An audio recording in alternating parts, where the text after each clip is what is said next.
कहते ने अज दा रोज मुबारक चढ़िया, रांझा साडे वेड़े बड़िया। हाथ खूंडी मोढे कंबल धरिया, चाका वाली शक्ल बनाई।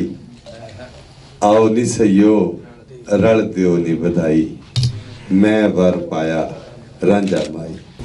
सो अज साडे वेड़े साडे पंजाबी सुखन दा अलबेला सुरंगला या रांझा तशरीफ ले आए ने अबीर सिंह जी। बीर सिंह और मैं ताडे सारियां दियां ताड़ियां च सारियां मुहब्बतां च अज इधर तशरीफ जी आने करने तो स्टेज पे बुलाने। पहले तो स्वागत है ते तुहाडे सारियां दे रूबरू ने बीर सिंह जी।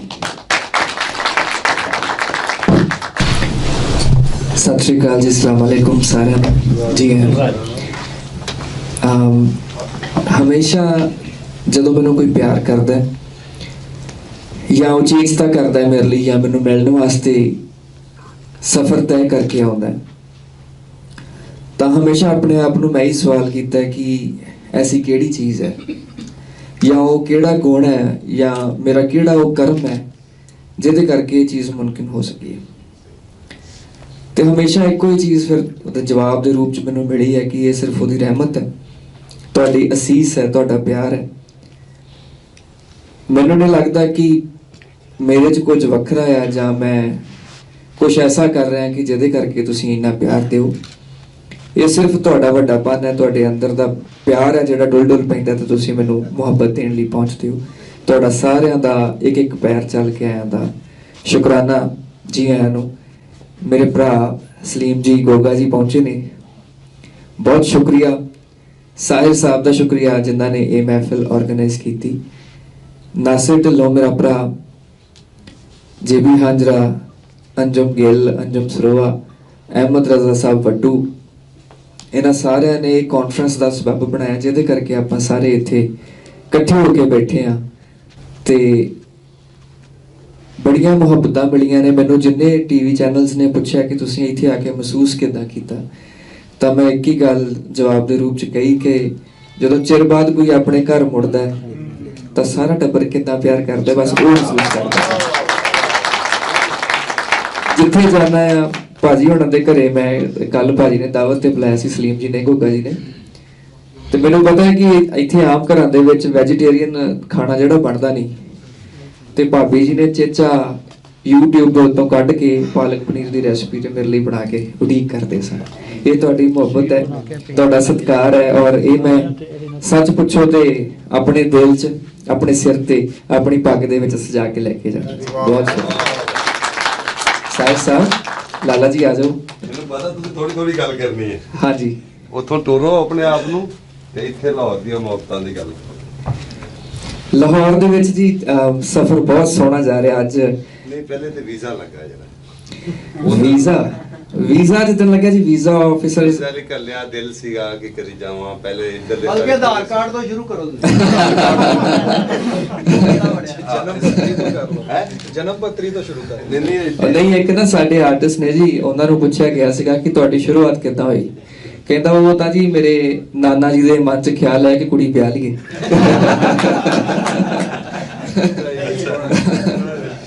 ते जेहड़ी वीजा दी गल है जी, दिल्ली जदों मैं वीजा अप्लाई करन जाना सीगा ते मेरे नाल उधर भी इस तरह रहा, क्योंकि मैं इस गल करके मशहूर भी हाँ ते बदनाम भी हाँ कि मैं लिखण लगा सोचदा घट आ, जो मैं महसूस करता मैं लिख दिंदा। ਉਹਦੇ फलस्वरूप कई बारी FIRs भी कट्टियां जांदियां, कई बारी नारे भी लगते ने मेरी खिलाफत दे विच। बहुत कुछ हुंदा है ਜਿਹੜੇ सज्जण पंजाब तो जिद्दां ਇਹ नाल है ਇਹਨੂੰ पता है। कई बारी तो घर घेरन तक ਦੀਆਂ ਗੱਲਾਂ ਹੁੰਦੀਆਂ भी तेरे डेले ਕੱਢ ਦਾਂਗੇ, ਐ ਕਰ ਦਾਂਗੇ, ਉਹ ਕਰ ਦਾਂਗੇ।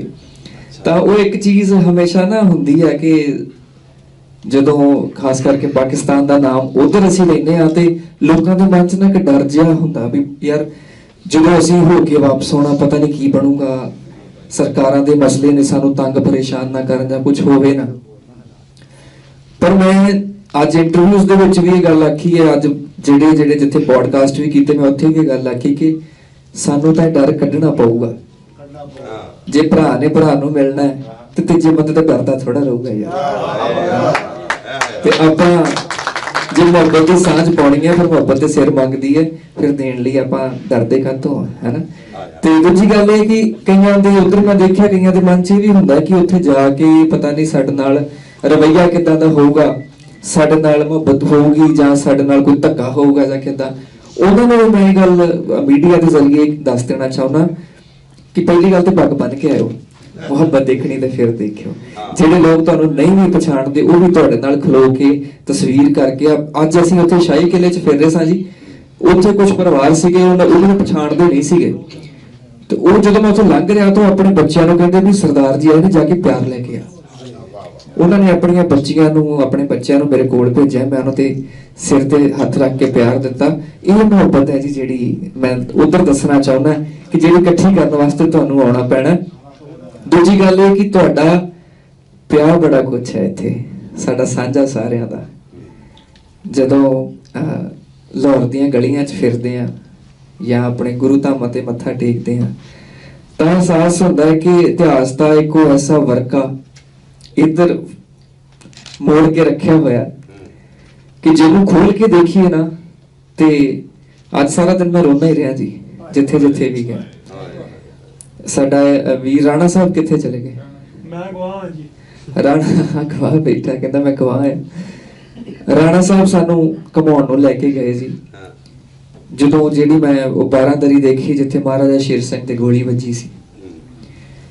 ਜਦੋਂ ਮੈਂ ਸ਼ਾਹੀ ਕਿਲਾ ਦੇਖਿਆ ਜਾਂ ਜਦੋਂ ਮੈਂ ਪ੍ਰਿੰਸੈਸ ਬੰਬਾ ਦੀ ਕਬਰ ਤੇ ਜਾ ਕੇ ਆਇਆ, ਹੈਨਾ, ਤਾਂ ਉਹ ਚੀਜ਼ਾਂ ਮੈਨੂੰ ਐ ਲੱਗਦਾ ਕਿ ਉਹ ਸਾਡੀਆਂ ਸਾਂਝੀਆਂ ਸੀ। ਸਿਰਫ ਉਹ ਸਿੱਖਾਂ ਦੀ ਜਾਇਦਾਦ ਨਹੀਂ ਹੈ, ਉਹ ਪੰਜਾਬ ਦੀ ਸਾਂਝੀ ਜਾਇਦਾਦ ਹੈ। ਕਿਉਂਕਿ ਮਹਾਰਾਜਾ ਰਣਜੀਤ ਪੰਜਾਬ ਦਾ ਸਾਂਝਾ ਰਾਜਾ ਸੀ। ਉਹ ਹਮੇਸ਼ਾ ਉਹਨਾਂ ਨੇ ਇੱਕ ਗੱਲ ਆਖੀ ਕਿ ਚੰਗਾ ਹੋਇਆ ਕੁਦਰਤ ਨੇ ਮੇਰੀ ਇੱਕ ਅੱਖ ਖੋਲੀ ਤੇ ਮੈਂ ਇੱਕ ਹੀ ਅੱਖ ਨਾਲ ਸਾਰੇ ਸੰਸਾਰ ਨੂੰ ਦੇਖਾਂਗਾ। ਸੋ ਉਹ ਪੰਜਾਬੀਆਂ ਦਾ ਰਾਜਾ ਸੀ, ਉਹ ਕਿਸੇ ਮਜ਼ਹਬ ਦਾ ਰਾਜਾ ਨਹੀਂ ਸੀਗਾ, ਉਹ ਕਿਸੇ ਮਜ਼ਹਬ ਦਾ ਰਾਜ ਨਹੀਂ ਸੀਗਾ, ਉਹ ਸਾਡਾ ਸਾਂਝਾ ਪੰਜਾਬੀਆਂ ਦਾ ਰਾਜ ਸੀਗਾ। ਸੋ ਉਹ ਰਾਜ ਜਿੰਨਾ ਸਾਨੂੰ ਮੁਬਾਰਕ ਹੈ ਉਨਾ ਹੀ ਤੁਹਾਨੂੰ ਮੁਬਾਰਕ ਹੈ। ਪਰ ਸਾਡੀ ਇੱਕ ਬਦਕਿਸਮਤੀ ਇਹ ਰਹੀ ਹੈ ਕਿ ਮੇਰੇ ਉਮਰ ਦੇ 32 ਵਰੇ ਉਧਰ ਲੰਘੇ ਨੇ, 32 ਸਾਲਾਂ ਬਾਅਦ ਜਾ ਕੇ ਮੈਂ ਉਹ ਚੀਜ਼ਾਂ ਦੇਖ ਸਕਿਆ ਜਿਨ੍ਹਾਂ ਦੇ ਵਿੱਚ ਮੈਂ ਇਹ ਅਹਿਸਾਸ ਦੇਖਿਆ ਕਿ ਹਾਂ ਉਹ ਰਾਜ ਕਿੱਦਾਂ ਦਾ ਹੋਊਗਾ। ਜਦੋਂ ਮੈਂ ਮਸਜਿਦ ਵੱਲ ਮੂੰਹ ਕਰਕੇ ਦੇਖਿਆ, ਮੈਨੂੰ ਦੱਸਿਆ ਵੀਰ ਹੋਣਾ ਨੇ ਕਿ ਮੈਨੂੰ ਇਹ ਇਤਿਹਾਸ ਪਤਾ ਹੀ ਨਹੀਂ ਸੀਗਾ ਜੀ, ਬਲਕਿ ਕਿ ਮਸਜਿਦ ਦੇ ਵਿੱਚ ਆਉਣ ਤੇ ਮਨਾਹੀ ਕੀਤੀ ਹੋਈ ਸੀ ਪਹਿਲਾਂ ਮੁਗਲ ਰਾਜਾ ਨੇ ਕਿ ਹਰ ਆਮ ਬੰਦਾ ਮਸਜਿਦ ਵੱਲ ਨਹੀਂ ਜਾ ਸਕਦਾ। ਤੇ ਜਦੋਂ ਮਹਾਰਾਜੇ ਦਾ ਰਾਜ ਆਇਆ ਤੇ ਉਹਨਾਂ ਨੇ ਸਾਰਿਆਂ ਵਾਸਤੇ ਮਸਜਿਦ ਜਿਹੜੀ ਸੀ ਉਹ ਖੋਲੀ। ਤਾਂ ਉਹ ਅਸੀਂ ਉਸ ਪਿਆਰ ਦੇ ਵੱਜੇ ਹੋਏ ਪੰਜਾਬੀ ਹਾਂ ਜੀ। ਮੈਨੂੰ ਐ ਲੱਗਦਾ ਕਿ ਪੰਜਾਬੀਆਂ ਦੀ ਰੂਹ ਵਿੱਚ ਹੀ ਪਿਆਰ ਹੈ ਤੇ ਇਹ ਸਾਡੇ ਸੁਭਾਅ ਦੇ ਵਿੱਚ ਹੈ। ਬਾਕੀ ਜਿਹੜੀਆਂ ਚੀਜ਼ਾਂ ਨੇ ਨਾ ਉਹ ਪਾਈਆਂ ਗਈਆਂ ਨੇ ਬਾਅਦ ਚ, ਚਾਹੇ ਨਫ਼ਰਤ ਹੈ ਚਾਹੇ ਜੈਲਸੀ ਹੈ, ਇਹ ਬਾਅਦ ਚ ਪਾਈਆਂ, ਕੰਪੀਟੀਸ਼ਨ ਵੀ ਬਾਅਦ ਚ ਪਾਇਆ। ਪਹਿਲਾਂ ਸਾਡੀ ਰੂਹ ਚ ਪਿਆਰ ਹੈ, ਉਹੀ ਪਿਆਰ ਹੈ ਜਿਹਦੇ ਕਰਕੇ ਦੂਜਿਆਂ ਮੁਲਕਾਂ 'ਚ ਜਾ ਕੇ ਵੀ ਅਸੀਂ ਸ਼ਹੀਦੀਆਂ ਦਿੰਦੇ ਰਹੇ ਹਾਂ ਜੀ। ਇਹ ਜਿਹੜੀ ਗੁਰਦੁਆਰੇ ਔਰ ਮੰਦਿਰ ਔਰ ਮਸਜਿਦਾਂ ਦੀ ਜਿਹੜੀ ਮਾਮਲਤ ਇੱਕ ਗੀਤ ਵਿੱਚ ਤੁਸੀਂ ਸਾਂਝੀ ਕੀਤੀ ਹੈ, ਉਹ ਸਾਨੂੰ ਉਹ ਗੀਤ ਸੁਣਾਇਓ ਜਰਾ। ਮੈਂ ਇਸ ਤੋਂ ਪਹਿਲਾਂ ਇੱਕ ਜ਼ਿਕਰ ਕਰ ਦਿੰਦਾ ਜੀ ਕਿ ਗੁਰੂ ਨਾਨਕ ਸਾਹਿਬ ਸਾਰਿਆਂ ਦੇ ਸਾਂਝੇ ਨੇ ਜੀ। ਹਾਂਜੀ, ਬੁੱਲਾ ਸਾਰਿਆਂ ਦਾ ਸਾਂਝਾ ਹੈ ਜੀ। ਬਿਲਕੁਲ। ਜੇ ਕੋਈ ਹਿੰਦੂ ਵੀਰ ਵੀ ਆ ਕੇ ਕਵੇ ਕਿ ਤੁਸੀਂ ਬੁੱਲਾ ਮੈਥੋਂ ਖੋਹ ਲਿਆ, ਤੁਹਾਨੂੰ ਇਹੀ ਦੱਸਿਓ ਕਿ ਯਾਰ ਬੁੱਲਾ ਖੋਇਆ ਜਾ ਸਕਦਾ। ਉਹ ਤਾਂ ਹਮੇਸ਼ਾ ਸਾਰਿਆਂ ਨੂੰ ਪਿਆਰ ਕਰਦਾ ਤੇ ਕਰਦਾ ਰਹੂ। ਸਿਮਿਲਰਲੀ ਮੈਂ ਇਹ ਕਹਿਣਾ ਕਿ ਗੁਰੂ ਨਾਨਕ ਸਾਹਿਬ ਸਭ ਦੇ ਸਾਂਝੇ ਨੇ, ਉਹ ਵਿਸ਼ਵ ਗੁਰੂ ਨੇ। ਉਹ ਇਹ ਨਹੀਂ ਕਿ ਕਿਸੇ ਇੱਕ ਤਬਕੇ ਦੇ, ਇੱਕ ਟ੍ਰੈਡੀਸ਼ਨ ਦੇ ਜਾਂ ਇੱਕ ਕਲਾਸ ਦੇ ਗੁਰੂ ਨੇ। ਗੁਰੂ ਗ੍ਰੰਥ ਸਾਹਿਬ ਦੇ ਵਿੱਚ ਜਦੋਂ ਗੁਰਬਾਣੀ ਦੀ ਕੰਪਾਈਲੇਸ਼ਨ ਹੋਈ ਤਾਂ ਉਹ ਆਪਣੇ ਆਪ ਦੇ ਵਿੱਚ ਇਸ ਗੱਲ ਦਾ ਇੱਕ ਵੱਡਾ ਸਬੂਤ ਹੈ ਕਿ ਦੁਨੀਆ ਦੇ ਹਰ ਮਜ਼ਹਬ ਦਾ ਬੰਦਾ ਆਪਣੀਆਂ ਕਵਿਤਾਵਾਂ, ਆਪਣੀ ਬਾਣੀ ਲੈ ਕੇ ਗੁਰੂ ਗ੍ਰੰਥ ਸਾਹਿਬ ਦੇ ਵਿੱਚ ਮੌਜੂਦ ਹੈ। ਚਾਹੇ ਬਾਬਾ ਫਰੀਦ ਜੀ ਹੋਣ, ਚਾਹੇ ਕਬੀਰ ਜੀ ਹੋਣ, ਚਾਹੇ ਭਗਤ ਭੀਖਣ ਜੀ ਹੋਣ। ਤਾਂ ਉਹ ਹਿਊਮੈਨਿਟੀ ਨੂੰ ਉੱਪਰ ਚੁੱਕਣ ਵਾਸਤੇ ਹੈ, ਉਹ ਸਾਡੇ ਇੰਟੈਲੈਕਟ ਨੂੰ ਚੁੱਕਣ ਵਾਸਤੇ ਹੈ। ਮਸਲਾ ਇਹ ਹੋਇਆ ਜੀ ਕਿ ਜਿਹੜੀ ਉੱਪਰਲੀ ਕਲਾਸ ਹੈ ਨਾ, ਇਹਨਾਂ ਨੂੰ ਹਮੇਸ਼ਾ ਲੱਗਿਆ ਕਿ ਐਜੂਕੇਸ਼ਨ ਦੇ ਉੱਤੇ, ਇੰਟੈਲੈਕਟ ਦੇ ਉੱਤੇ ਸਿਰਫ ਸਾਡਾ ਕਬਜ਼ਾ ਹੋਣਾ ਲਾਜ਼ਮ ਹੈ। ਆਮ ਬੰਦੇ ਦੇ ਹੱਥ 'ਚ ਤਾਕਤ ਆ ਜਾਊਗੀ ਜੇ ਉਹ ਪੜ੍ਹ ਗਿਆ ਤਾਂ, ਗੂੰਗੇ ਨੂੰ ਜ਼ੁਬਾਨ ਮਿਲ ਜਾਊਗੀ ਜੇ ਉਹ ਪੜ੍ਹ ਗਿਆ ਤਾਂ। ਇਸ ਕਰਕੇ ਮਜ਼ਹਬਾਂ ਦੇ ਵਿੱਚ ਘੇਰ ਕੇ, ਹੁਣ ਉਧਰ ਵੀ ਤੁਸੀਂ ਦੇਖਦੇ ਹੀ ਹੋ ਵੋਟ ਬੈਂਕਸ ਬਣਾ ਕੇ ਭੋਲੀ ਜਨਤਾ ਨੂੰ ਵਰਤ ਲਿਆ ਜਾਂਦਾ ਹੈ। ਤਾਂ ਮੈਂ ਹਮੇਸ਼ਾ ਇੱਕੋ ਗੱਲ ਕਹਿੰਦਾ ਹੁੰਦਾ ਕਿ ਆਪਣੇ ਆਪ ਨੂੰ ਐਜੂਕੇਟ ਕਰੋ। ਪਿਆਰ ਦਾ ਜਿਹੜਾ ਜ਼ਰੀਆ ਹੁੰਦਾ, ਜਦੋਂ ਅਸੀਂ ਉਹ ਇਖਤਿਆਰ ਕਰਕੇ ਸਿੱਖਣ ਦੀ ਕੋਸ਼ਿਸ਼ ਕਰਦੇ ਹਾਂ ਤੇ ਕੁਦਰਤ ਦੀ ਹਰ ਚੀਜ਼ ਸਾਨੂੰ ਸਿਖਾਉਂਦੀ ਹੈ, ਹਰ ਜ਼ਰਾ ਸਾਨੂੰ ਸਿਖਾਉਂਦਾ ਹੈ। ਸੋ ਜਿਹੜੇ ਗੀਤ ਦੀ ਤੁਸੀਂ ਗੱਲ ਕੀਤੀ ਹੈ, ਮੈਂ ਉਹਦੇ ਪਹਿਲਾਂ ਇੱਕ ਸ਼ੇਰ ਵੀ ਪੜ੍ਹਦਾ ਹੁੰਦਾ। ਉਹ ਸ਼ੇਰ ਹੈ ਕਿ ਜੀ ਕਰਦਾ ਏ ਅੱਜ ਮੇਰਾ ਕਿ ਮੈਂ ਦਿਲ ਦਾ ਕੱਢ ਗੁਬਾਰ ਦੇਵਾਂ, ਧਰਮਾਂ ਦੇ ਧੁੰਦਲੇ ਸ਼ੀਸ਼ੇ ਤੇ ਮੈਂ ਸੱਚ ਦਾ ਪੱਥਰ ਮਾਰ ਦੇਵਾਂ। ਮੈਂ ਮੰਦਰ ਦੇ ਵਿੱਚ ਅੱਲਾ ਅੱਲਾ ਆਖਾਂਗਾ, ਮੈਂ ਗੁਰਦੁਆਰੇ ਵਿੱਚ ਨਾਮ ਰਾਮ ਦਾ ਬੋਲਾਂਗਾ, ਮੈਂ ਘਰ ਖੁਦਾ ਦੇ ਜਾ ਕੇ ਬਾਲੂ ਮੋਮਬੱਤੀਆਂ, ਤੇ ਮੈਂ ਯਿਸੂ ਦੇ ਘਰ ਜਾ ਕੇ ਰੋਜ਼ਾ ਖੋਲਾਂਗਾ। ਤੇ ਇੱਕ ਦਾ ਪਾਠ ਹੈ ਪੜਿਆ, ਇੱਕ ਨੂੰ ਜਪਦਾ ਹਾਂ, ਨਾਨਕ ਦਾ ਪੁੱਤ ਹਾਂ, ਤੇਰਾ ਤੇਰਾ ਤੋਲਾਂਗਾ। ਨਾਨਕ ਦਾ ਪੁੱਤ ਹਾਂ, ਤੇਰਾ ਤੇਰਾ ਤੋਲਾਂਗਾ। ਉਹ ਰੱਬ ਦੇ ਉਹ ਬੰਦਿਓ, ਰੱਬ ਕਰਕੇ ਉਸ ਰੱਬ ਨੂੰ ਜਾਣੋ, ਮਜ਼ਹਬੀਓ ਵੱਖਰੇਵੇਂ ਛੱਡ ਕੇ ਇੱਕ ਪਛਾਣੋ। ਉਹ ਰੱਬ ਦੇ ਉਹ ਬੰਦਿਓ, ਉਹ ਰੱਬ ਕਰਕੇ ਉਸ ਰੱਬ ਨੂੰ ਜਾਣੋ, ਮਜ਼ਹਬੀਓ ਵੱਖਰੇਵੇਂ ਛੱਡ ਕੇ ਇੱਕ ਪਛਾਣੋ। ਭਾਵੇਂ ਜ਼ਖਮਾਂ ਨਾਲ ਚਿਹਰਾ ਲਹੂ ਲੁਹਾਨ ਹੋਵੇ, ਪਰ ਮੈਂ ਮਾਨਵਤਾ ਦੇ ਚਰਨੀ ਹੰਝੂ ਡੋਲਾਂਗਾ। ਨਾਨਕ ਦਾ ਪੁੱਤ ਹਾਂ, ਤੇਰਾ ਤੇਰਾ ਤੋਲਾਂਗਾ। ਪਾਵਨ ਹੈ ਜਲ ਗੰਗਾ ਤੇ ਹਰਮੰਦਰ ਦਾ, ਇਹ ਚੌਧਰ ਦਾ ਸਾਰਾ ਝਗੜਾ ਨਹੀਂ ਕੋਈ ਅੰਦਰ ਦਾ। ਇਹ ਚੌਧਰ ਦਾ ਸਾਰਾ ਝਗੜਾ ਨਹੀਂ ਕੋਈ ਅੰਦਰ ਦਾ। ਤੇ ਇੱਕੇ ਰੁੱਖ ਦੀਆਂ ਆਪਸ ਵਿੱਚ ਸ਼ਾਖਾਵਾਂ ਲੜਦੀਆਂ ਨੇ, ਮੈਂ ਹਰ ਨਫ਼ਰਤ ਵਿੱਚ ਪਿਆਰ ਪਤਾਸਾ ਘੋਲਾਂਗਾ।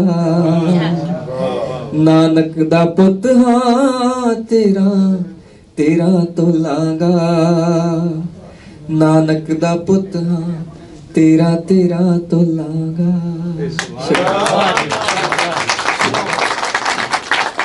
ਹੁਣ ਤੁਸੀਂ ਥੋੜਾ ਦੱਸੋ ਆਪਣੇ ਸਫ਼ਰ ਬਾਰੇ ਕਿ ਗਾਵਣ ਵੱਲ ਇਹ ਸ਼ੌਕ ਕਿਵੇਂ, ਇਹ ਸਾਰੇ ਸਫ਼ਰ ਤੇ ਬਚਪਨ ਤੋਂ ਪਹਿਲੇ ਗੀਤ ਤੱਕ ਆਓ। ਮੇਰੇ ਨਾਲ ਜੀ ਇੱਕ ਕਮਾਲ ਦਾ ਵਾਕਿਆ ਹੋਇਆ ਲਾਲਾ ਜੀ। ਮੈਨੂੰ ਇੱਕ ਕੁੜੀ ਨੇ ਫੋਨ ਕੀਤਾ ਪੰਜਾਬੀ ਯੂਨੀਵਰਸਿਟੀ ਤੋਂ ਕਿ ਮੈਂ ਤੁਹਾਡੇ ਸਟਾਈਲ ਆਫ ਸਿੰਗਿੰਗ ਤੇ PhD ਕਰ ਰਹੀ ਹਾਂ, ਤੇ ਮੈਨੂੰ ਇਸ ਗੱਲ ਦਾ ਜਵਾਬ ਦਿਓ ਕਿ ਤੁਹਾਡਾ ਰਿਆਜ਼ ਕਰਨ ਦਾ ਤਰੀਕਾ ਕੀ ਸੀਗਾ। ਤੇ ਮੈਂ ਸ਼ਸ਼ੋ ਪੰਜ ਪੈ ਗਿਆ ਵੀ ਮੈਨੂੰ ਪਤਾ ਹੀ ਨਹੀਂ ਮੈਂ ਕੀਤਾ ਕਿਵੇਂ। ਮੈਂ ਆਪਣੇ ਸਕੂਲ ਟੀਚਰ ਨੂੰ ਫੋਨ ਕੀਤਾ ਜੀ ਕਿ ਉਹਨਾਂ ਕੋਲੋਂ ਪੁੱਛਦਾ ਵੀ ਉਹਨਾਂ ਨੇ ਕਿੱਦਾਂ ਮੈਨੂੰ ਤਿਆਰ ਕੀਤਾ, ਕਿੱਦਾਂ ਮਿਹਨਤ ਕੀਤੀ। ਤੇ ਮੈਂ ਉਹਨਾਂ ਨੂੰ ਫੋਨ ਲਾਇਆ ਤੇ ਪੁੱਛਿਆ, ਮੈਂ ਕਿਹਾ ਵੀ ਮਾਂ ਤੁਸੀਂ ਕਿੱਦਾਂ ਸਿਖਾਉਂਦੇ ਰਹੇ ਮੈਨੂੰ। ਤੇ ਮੈਨੂੰ ਕਹਿੰਦੇ ਪੁੱਤ ਮੈਂ ਤੇ ਵੋਕਲ ਦੀ ਟੀਚਰ ਹੀ ਨਹੀਂ, ਮੈਂ ਤੇ ਸਿਤਾਰ ਦੀ ਟੀਚਰ ਹਾਂ ਜਿੰਨਾਂ ਕੋਲੋਂ ਮੈਂ ਸਿੱਖਿਆ। ਤੇ ਮੈਨੂੰ ਆਪ ਨਹੀਂ ਪਤਾ। ਮੈਂ ਕਿਹਾ ਮੈਨੂੰ ਤਾਂ ਇੰਨਾ ਯਾਦ ਹੈ ਕਿ ਤੁਸੀਂ ਪਤਾ ਨਹੀਂ ਕਿਹੜੇ ਦਰਦ 'ਚ ਹੁੰਦੇ ਸੋ, ਤੁਸੀਂ ਸਿਤਾਰ ਵਜਾਉਂਦੇ ਸੋ, ਮੈਂ ਤੁਹਾਡੇ ਗੋਡੇ ਤੇ ਸਿਰ ਰੱਖ ਕੇ ਬੈਠਾ ਹੁੰਦਾ, ਤੁਹਾਡੇ ਅਥਰੂ ਮੇਰੇ ਮੂੰਹ ਤੇ ਡਿੱਗਦੇ ਸੀ, ਮੇਰੇ ਅਥਰੂ ਤੁਹਾਡੇ ਪੈਰਾਂ ਤੇ। ਬਾਕੀ ਮੈਨੂੰ ਯਾਦ ਨਹੀਂ ਕਿ ਮੈਨੂੰ ਤੁਸੀਂ ਕਿੱਦਾਂ ਆਲਾਪ ਲਾਉਣੇ ਸਿਖਾਏ, ਕਿੱਦਾਂ ਸਰਗਮਾਂ ਸਿਖਾਈਆਂ, ਉਹ ਨਹੀਂ ਮੈਨੂੰ ਚੇਤੇ ਹੈਗਾ। ਉਹਨਾਂ ਜਵਾਬ ਦਿੱਤਾ, ਕਹਿੰਦੇ ਕਿ ਦੁਨੀਆ 'ਚ ਜੇ ਕੋਈ ਬੰਦਾ ਕਵੇ ਨਾ ਕਿ ਮੈਂ ਆਪੇ ਸਿੱਖ ਲਊ, ਮੈਂ ਕਰ ਲਊ, ਮੈਂ ਉਹ ਕਰ ਲਊ, ਆਕੜ 'ਚ ਕਦੀ ਸਿੱਖਿਆ ਨਹੀਂ ਜਾ ਸਕਦਾ। ਸਿਖਾਉਣ ਵਾਲਾ ਕਹਿੰਦੇ ਉਹੀ ਇੱਕ ਹੈ। ਜ਼ਰੀਏ ਬਣਨ ਵਾਲੇ ਬਹੁਤ ਹੁੰਦੇ ਨੇ, ਤੇ ਜਦੋਂ ਕਹਿੰਦੇ ਨੀਅਤ ਸਿੱਖਣ ਦੀ ਵੀ ਸੁੱਚੀ ਹੋਵੇ, ਸਿਖਾਉਣ ਦੀ ਵੀ ਸੁੱਚੀ ਹੋਵੇ, ਤਾਂ ਉਹ ਆਪਣੇ ਆਪ ਹੀ ਕਲਾ ਉੱਥੋਂ ਆ ਕੇ ਤੇ ਵਰਤਾਈ ਜਾਂਦੀ ਹੈ। ਕਹਿੰਦੇ ਤੇਰੀ ਸਿੱਖਣ ਦੀ ਨੀਅਤ ਸੀ, ਮੈਨੂੰ ਇਹ ਸੀ ਵੀ ਇਹ ਮੇਰਾ ਪੁੱਤ ਹੈ, ਸੁੱਚੀ ਨੀਅਤ ਨਾਲ ਮੇਰੇ ਕੋਲ ਬੈਠਾ ਤੇ ਸਿੱਖੇ, ਤੇ ਮੈਂ ਤੇਰੇ ਲਈ ਅਰਦਾਸਾਂ ਹੀ ਕਰਦੀ ਸਾਂ, ਮੈਨੂੰ ਨਹੀਂ ਪਤਾ ਵੀ ਤੂੰ ਕਿੱਦਾਂ ਸਿੱਖਿਆ। ਉਹ ਜਦੋਂ ਮੈਂ ਉਹਨੂੰ ਕੁੜੀ ਨੂੰ ਫੋਨ ਕੀਤਾ ਤੇ ਆਹੀ ਵਾਕਿਆ ਮੈਂ ਉਹਨੂੰ ਦੱਸਿਆ, ਤੇ ਉਹ ਕਹਿੰਦੀ ਵੀ ਚਲੋ ਮੈਂ ਸਮਝ ਤੇ ਗਈ, ਪਰ ਮੈਂ ਲਿਖਾਂ ਕੀ ਹੁਣ। ਤੇ ਮੈਂ ਕਿਹਾ ਵੀ ਤੂੰ, ਮੈਨੂੰ ਨਹੀਂ ਪਤਾ ਹੁਣ ਤੂੰ ਕਿਹੜੀ ਜ਼ੁਬਾਨ ਵਰਤੇਗੀ, ਕਿਹੜਾ ਤਰੀਕਾਕਾਰ ਕਰੇਗੀ ਇਹਦਾ, ਪਰ ਜੋ ਤੂੰ ਮਹਿਸੂਸ ਕਰ ਸਕਦੀ ਉਹ ਕਰ ਲੈ। ਮੈਂ 5 ਸਾਲ ਦਾ ਸੀ ਲੱਗਦਾ ਜੀ ਜਦੋਂ ਪਹਿਲੀ ਵਾਰੀ ਸਟੇਜ ਤੇ ਗਾਇਆ ਸੀ। ਛੋਟਾ ਜਿਹਾ ਸਾ ਸਕੂਲ ਦੇ ਟੀਚਰਾਂ ਨੇ ਫੜ ਕੇ ਚੜਾਤਾ, ਤੇ ਉਦੋਂ ਸੁਰਜੀਤ ਬਿੰਦ ਰਖੀਆ ਸਾਡੇ ਉਧਰ ਇੱਕ ਬੜੇ ਮਕਬੂਲ ਕਲਾਕਾਰ ਹੋਏ, ਉਹਨਾਂ ਦਾ ਇੱਕ ਗਾਣਾ ਹੁੰਦਾ ਸੀ ਦੁਪੱਟਾ ਤੇਰਾ 7 ਰੰਗ ਦਾ। ਉਹ ਪਹਿਲਾ ਗੀਤ ਸੀ ਜਿਹੜਾ ਮੈਂ ਸਟੇਜ ਦੇ ਉੱਤੇ ਪਰਫਾਰਮ ਕੀਤਾ ਸੀਗਾ। 5 ਸਾਲ ਦੀ ਉਮਰ ਸੀਗੀ। ਅੱਛਾ। ਤੇ ਉਹ ਕੀਤਾ, ਉਸ ਤੋਂ ਬਾਅਦ ਫਿਰ ਉਹ ਸਾਡੇ ਉਧਰ ਜਿੱਦਾਂ ਯੂਥ ਫੈਸਟੀਵਲਸ, ਸਕੂਲਾਂ ਦੇ ਫੈਸਟੀਵਲਸ ਬਹੁਤ ਹੁੰਦੇ ਨੇ ਜੀ ਅੰਮ੍ਰਿਤਸਰ ਦੇ ਵਿੱਚ, ਤਾਂ ਉਹ ਗਾੜੇ ਇਹਨਾਂ ਚੀਜ਼ਾਂ ਦਾ। ਤਾਂ ਉਹ ਕਰਦਿਆਂ ਫੈਸਟੀਵਲਸ ਮੈਂ ਗੁਰਬਾਣੀ ਕੀਰਤਨ ਦੇ ਵਿੱਚ ਵੀ ਪਰਫਾਰਮ ਕਰਦਾ ਰਿਹਾ, ਕਵਿਸ਼ਰੀ ਦੇ ਵਿੱਚ ਵੀ ਕਰਦਾ ਰਿਹਾ, ਢਾਡੀ ਰੰਗ ਦੇ ਵਿੱਚ ਵੀ ਕਰਦਾ ਰਿਹਾ, ਫੋਕ ਸੰਗੀਤ ਦੇ ਵਿੱਚ ਵੀ ਕੀਤਾ, ਸਮੂਹਕ ਗਾਇਨ ਜਿਹੜੇ ਹੁੰਦੇ ਸੀ ਉਹਨਾਂ 'ਚ ਵੀ ਕੀਤਾ। ਫਿਰ ਉਸ ਤੋਂ ਬਾਅਦ ਜਦੋਂ ਕਾਲਜ ਦੇ ਵਿੱਚ ਚੱਲ ਗਏ, ਫਿਰ ਉਹੀ ਚੀਜ਼ ਯੂਥ ਫੈਸਟੀਵਲਸ ਦੇ ਵਿੱਚ ਕਰਨੀ ਸ਼ੁਰੂ ਕੀਤੀ। ਫਿਰ ਇੱਕ ਸਾਡਾ ਬੈਂਡ ਬਣਿਆ। ਕਾਲਜ ਮੇਰਾ ਸੀਗਾ ਜੀ ਅੰਮ੍ਰਿਤਸਰ ਕਾਲਜ ਆਫ ਇੰਜੀਨੀਅਰਿੰਗ। ਮੈਂ ਇੰਜੀਨੀਅਰਿੰਗ ਦਾ ਸਟੂਡੈਂਟ ਹਾਂ ਜੀ, ਬੀਟੈਕ ਮਕੈਨੀਕਲ ਦੇ ਵਿੱਚ ਕੀਤੀ।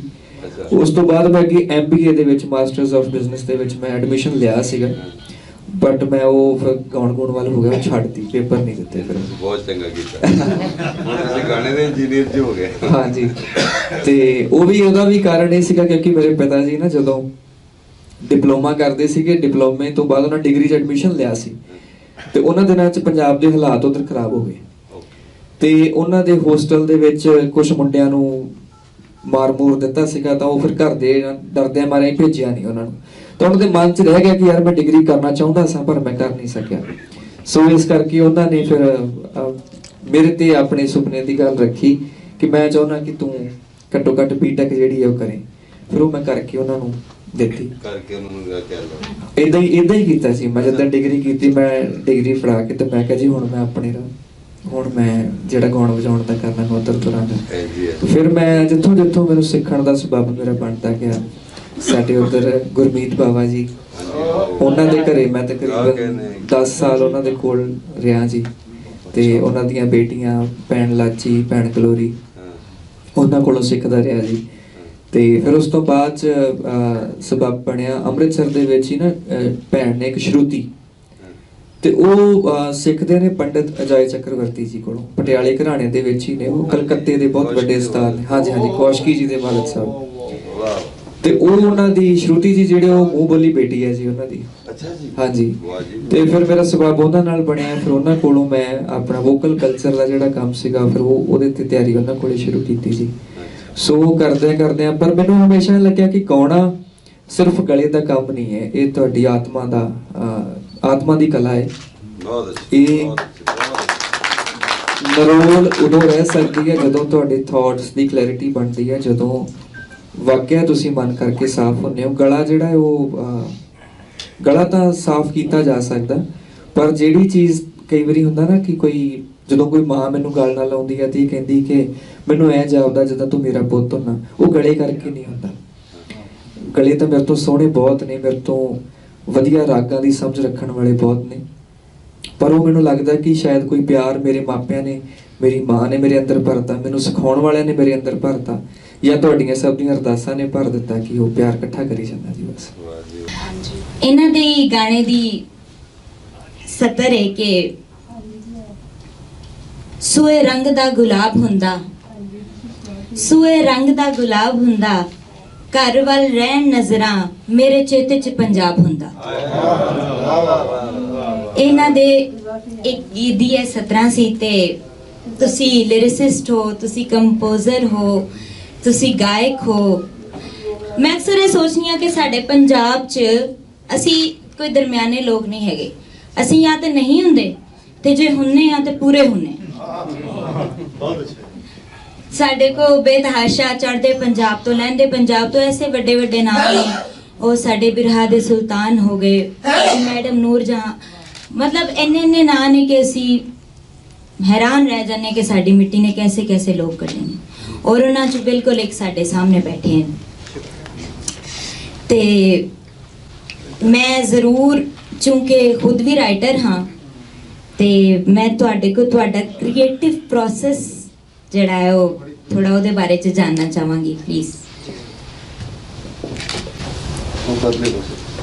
ਜਿਹੜਾ ਇਹਨਾਂ ਨੇ ਸਵਾਲ ਕੀਤਾ ਨਾ, ਉਹ ਅਕਸਰ ਮੈਨੂੰ ਪੁੱਛਿਆ ਜਾਂਦਾ ਕਿ ਤੁਹਾਨੂੰ ਕੋਈ ਖਾਸ ਤਰ੍ਹਾਂ ਦੀ ਥਾਂ ਚਾਹੀਦੀ ਹੁੰਦੀ ਹੈ ਜਾਂ ਖਾਸ ਤਰ੍ਹਾਂ ਦਾ ਮੌਕਾ ਚਾਹੀਦਾ ਹੁੰਦਾ ਲਿਖਣ ਵਾਸਤੇ, ਜਾਂ ਤੁਸੀਂ ਕਿੱਥੇ ਬੈਠ ਕੇ ਲਿਖਦੇ ਹੋ, ਕਾਪੀ ਪੈਨ ਚਾਹੀਦਾ ਹੁੰਦਾ ਹੈ ਜਾਂ ਲੈਪਟਾਪ ਚਾਹੀਦਾ ਹੁੰਦਾ ਹੈ। ਤਾਂ ਮੈਂ ਹੁਣ ਤਾਂ ਚਲੋ ਜੋ ਮਰਜ਼ੀ ਅਸੀਂ ਤਰੀਕਾ ਇਖਤਿਆਰ ਕਰ ਲਈਏ, ਪਰ ਜਦੋਂ ਪੜ੍ਹਦੇ ਹੁੰਦੇ ਸੀ ਬੱਸ ਦੇ ਛੱਤ ਤੇ ਬੈਠਿਆਂ ਵੀ ਗੀਤ ਲਿਖੇ ਨੇ, ਯਾਦ ਕਰ ਲਈਦੇ ਹੁੰਦੇ ਸੀ ਵੀ ਘਰ ਜਾ ਕੇ ਕਾਪੀ ਤੇ ਉਤਾਰ ਲਵਾਂਗੇ।